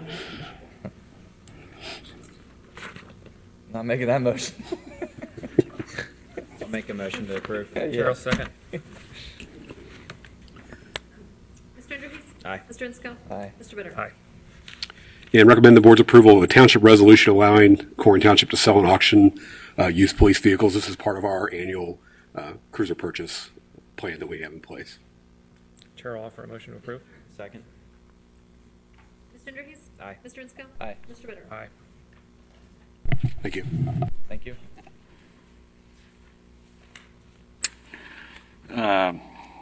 Recommend the Board of Trustees approving the resolution to enter an agreement with Kleinger's Group as presented to provide plans, specifications, and quantities for the design of the reconstruction of the Stone Creek Roundabout. Contract amount is for $8,800. Stone Creek Roundabout is deteriorating and is in need of reconstruction and enhancement. And we put this out for bids, right? Not for the professional services. We will put the project out to bid. Once we get the design, then that will go competitive. Okay. I'll make a motion to approve. Chair will second. Mr. Anderson? Aye. Mr. Enskel? Aye. Mr. Bitter? Aye. Here's that resolution.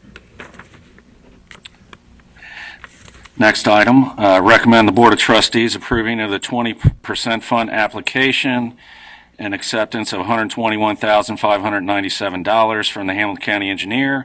The current balance of the 20% fund for Colerain Township is $121,597. Funds from the 20% program are generated from the sale of license plates within the township limits and are administered by annual legislation and approval of the Board of County Commissioners. Acceptance of these funds would be used towards a road improvement project. Make a motion to approve. Cheryl, second. Before I call the roll, I'd like to take the opportunity to remind everybody to make sure when you renew your plates or your driver's license, to make sure that Colerain Township is the beneficiary, is the one being noted as to where you live. If you write Cincinnati, Cincinnati is going to get our money. And they're wonderful people, but I'd like to have our money here. So just make sure, like when I renewed my plates earlier this month, I made sure it said Colerain Township on it. If you have any questions, you can give me or Steve a call, and we can tell you what our code is. So That's correct. with that, Mr. Underhees? Aye. Mr. Insco? Could you post that on the website for everybody? It if you is. don't mind? It is. That's on there? Yeah. It's on the Public Works Department part. And it just looks like when you go to request it, When you go to renew your plates, there's a little square that lists, what your plate number is and all of that, make, model of your vehicle, and it also lists jurisdiction. And it needs to say Colerain. Huh. Thank you for that. Where were you at in the roll? I said Mr. aye. Underhees, Insco. Aye. Ritter. Aye. Next item, recommend the Board of Trustees approving of the resolution to enter into an agreement with Strauser Construction as presented and authorize the purchase of and installation of the outlined pavement preservation products from the Ohio Department of Transportation's Cooperative Purchasing Program. The total proposed amount is $123,181.20. Starting in 2016, I would recommend that Colerain Township begins utilizing alternative pavement preservation products for the maintenance of our roadway system, in addition to our standard mill and paving contracts. Our future annual road improvement budget of $1,250,000 a year will not cover the costs associated with the paving type operations required over the life of the roadway system. Therefore, I'm recommending that the township utilize Strauser Construction for the purchase and installation of various pavement preservation products under the Ohio Department of Transportation's Cooperative Purchasing Program, as defined on the 101G-17 contract. This pavement preservation contract allows for us to treat an additional 6 roads or 1.4 miles of roadway. This would be paid for by utilizing the funds from the 20% program and permissive motor vehicle license tax fund. Make a motion to approve. Cheryl, second. Mr. Insco? Aye. Mr. Underhees? Aye. Mr. Ritter? Aye. Next item, recommend the Board of Trustees approving of the resolution to remove uncontrolled vegetation and/or refuse at the listed properties. This resolution is recommended to allow the township to access and abate properties with zoning code violations. Chair, I'll offer a motion to approve. Second. Mr. Underhees? Aye. Mr. Insco? Aye. Mr. Ritter? Aye. Next item, recommend the Board of Trustees approving of the resolution for the acceptance of 227.13 lineal feet of Rose Petal Drive as a township road. The physical improvements from the approved improvement plans are complete and were constructed under the inspection of the Hamilton County Engineers Office. The subdivision plat was approved by the Hamilton County Regional Planning Commission. The Hamilton County Engineers Office did not receive a maintenance surety contract from the developer prior to the developer abandoning the subdivision. So there is not a 1-year maintenance surety in place. It shall be noted that the first 801.14 lineal feet of the road is within Green Township, and the remaining 227.13 feet of the road is within Colerain Township. Chair, I'll offer offer a motion to approve. Second. Mr. Voorhees? Aye. Mr. Inscoe? Aye. Mr. Ritter? Aye.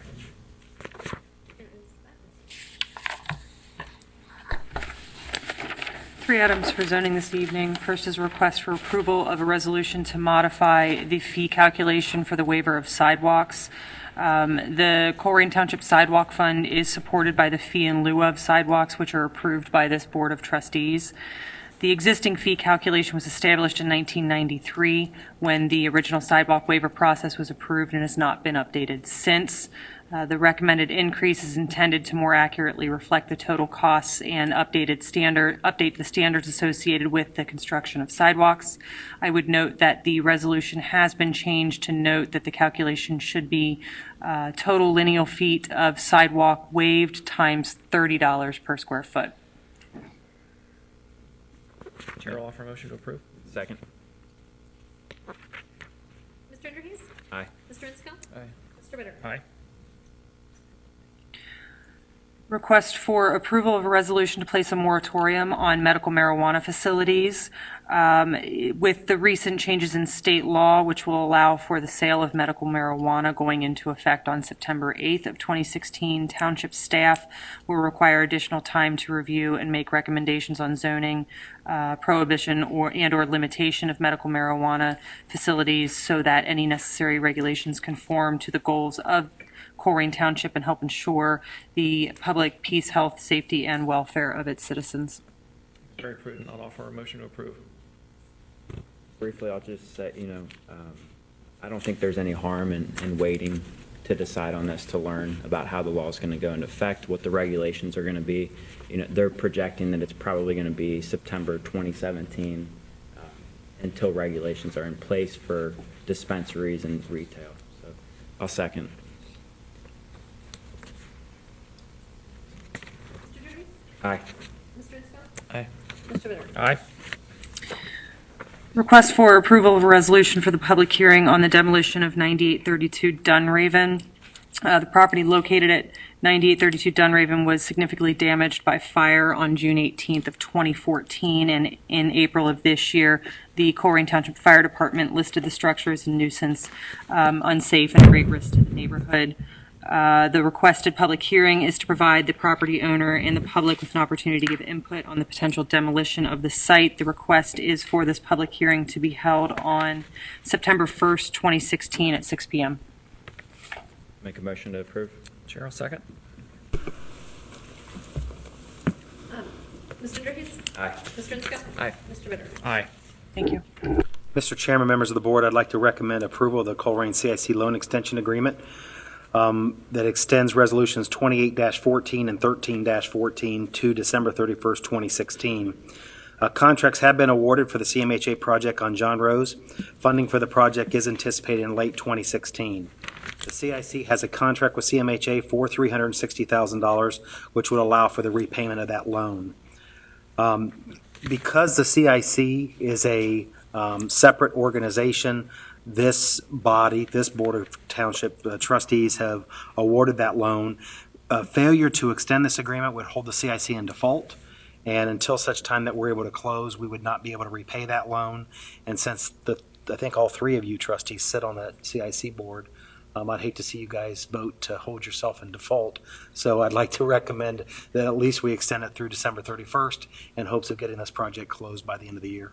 Do we also need to vote for a new chairman or president? What's your role in that, Frank? 'Cause I'm assuming you won't. I'm executive director, but you could do that after I'm gone. You have a quorum without me, so no worries, no worries.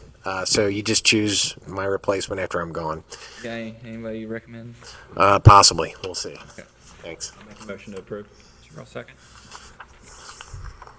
Mr. Voorhees? Aye. Mr. Inscoe? Aye. Mr. Ritter? Aye.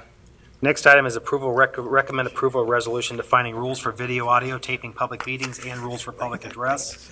As we transition from Waycross to an in-house video audio system for the purposes of recording trustee, zoning, and BZA meetings, this resolution clarifies the footage from the meetings will be posted without editing and clarifies rules for public address.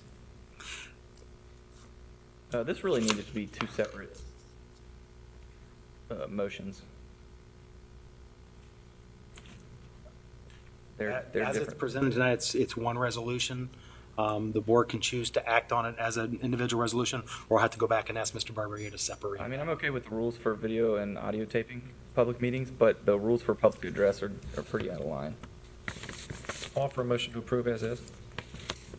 Briefly, I'll just say, the part about the public meetings or the rules for public address, there's really nothing new to this. This is policy that's already in place. Somebody can be removed for being disruptive at a public meeting, is my understanding of the policy that's been in place, and also, it's legal to have that type of policy. So I'll second. Can I ask one thing, though, Mr. Rowan? Could you have Rob Shepard document what his procedures and process is going to be for testing the system prior to when we go live, and have him send that to the board? We've had some things go sideways on us at my day job recently with technology, so I want to make sure it's adequately tested before we go live. And just have him document that and send it to the board. Thank you. Sure will. Mrs. Sarla, please call the roll. Mr. Derhis? Aye. Mr. Inskel? Nay. Mr. Bitter? Aye. Next item is to recommend approval of resolution regulating the use and operation of model aircraft and amateur rockets in the township.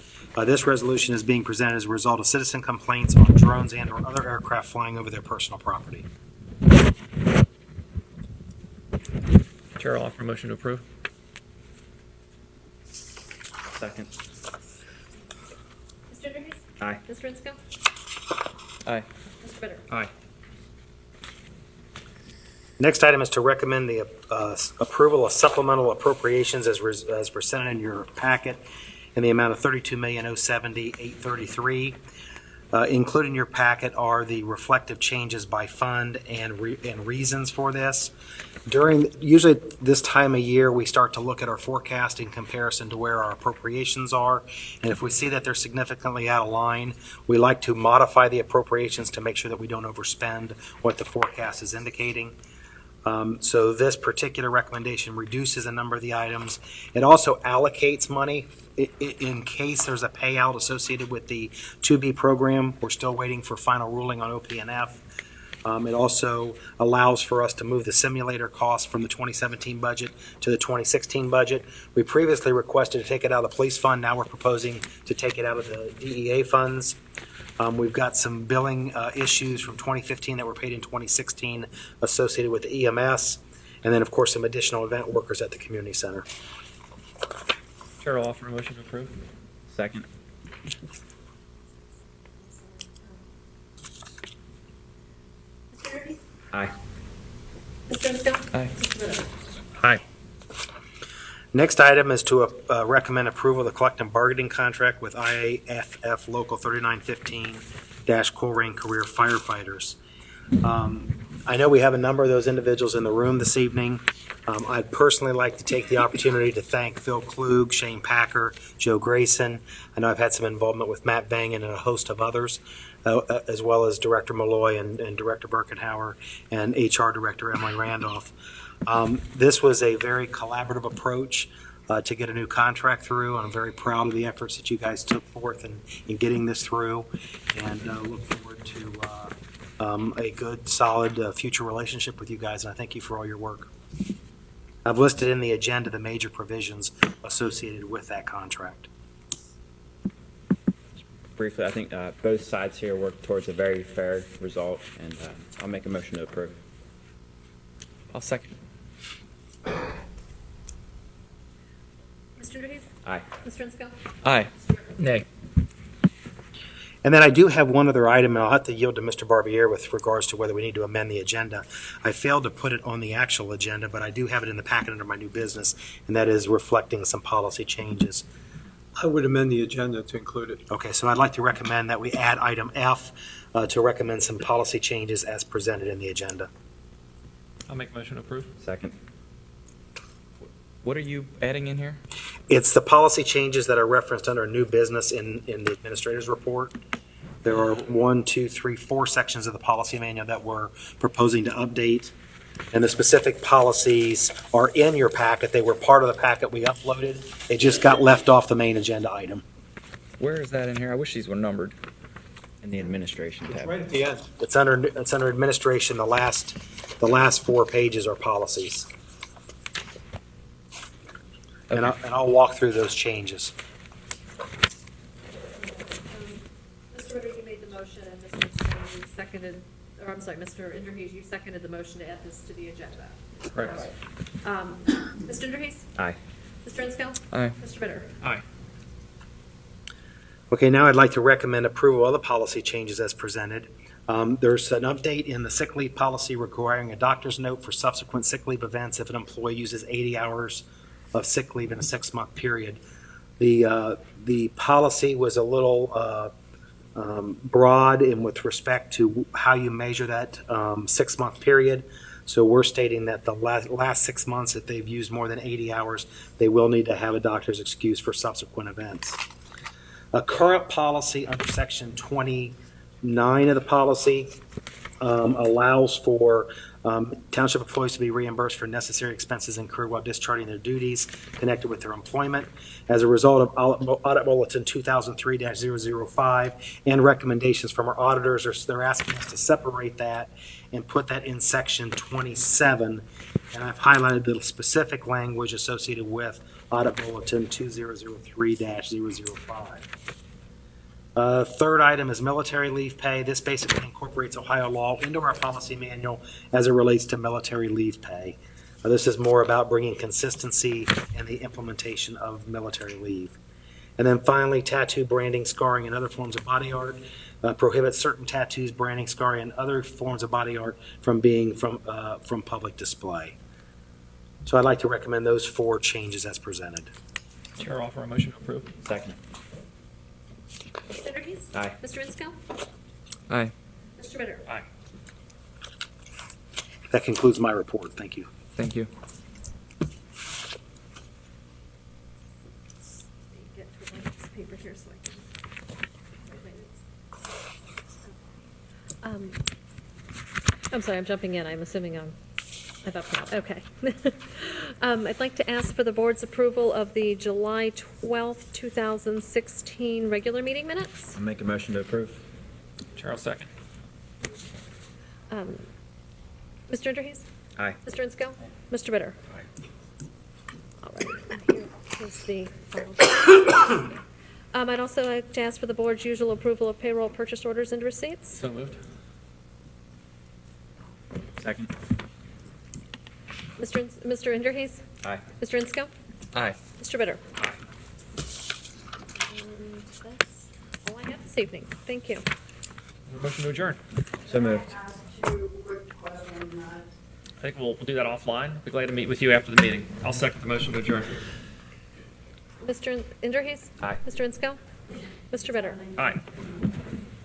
Who made the motion to adjourn? Don't go nowhere then. Don't go nowhere.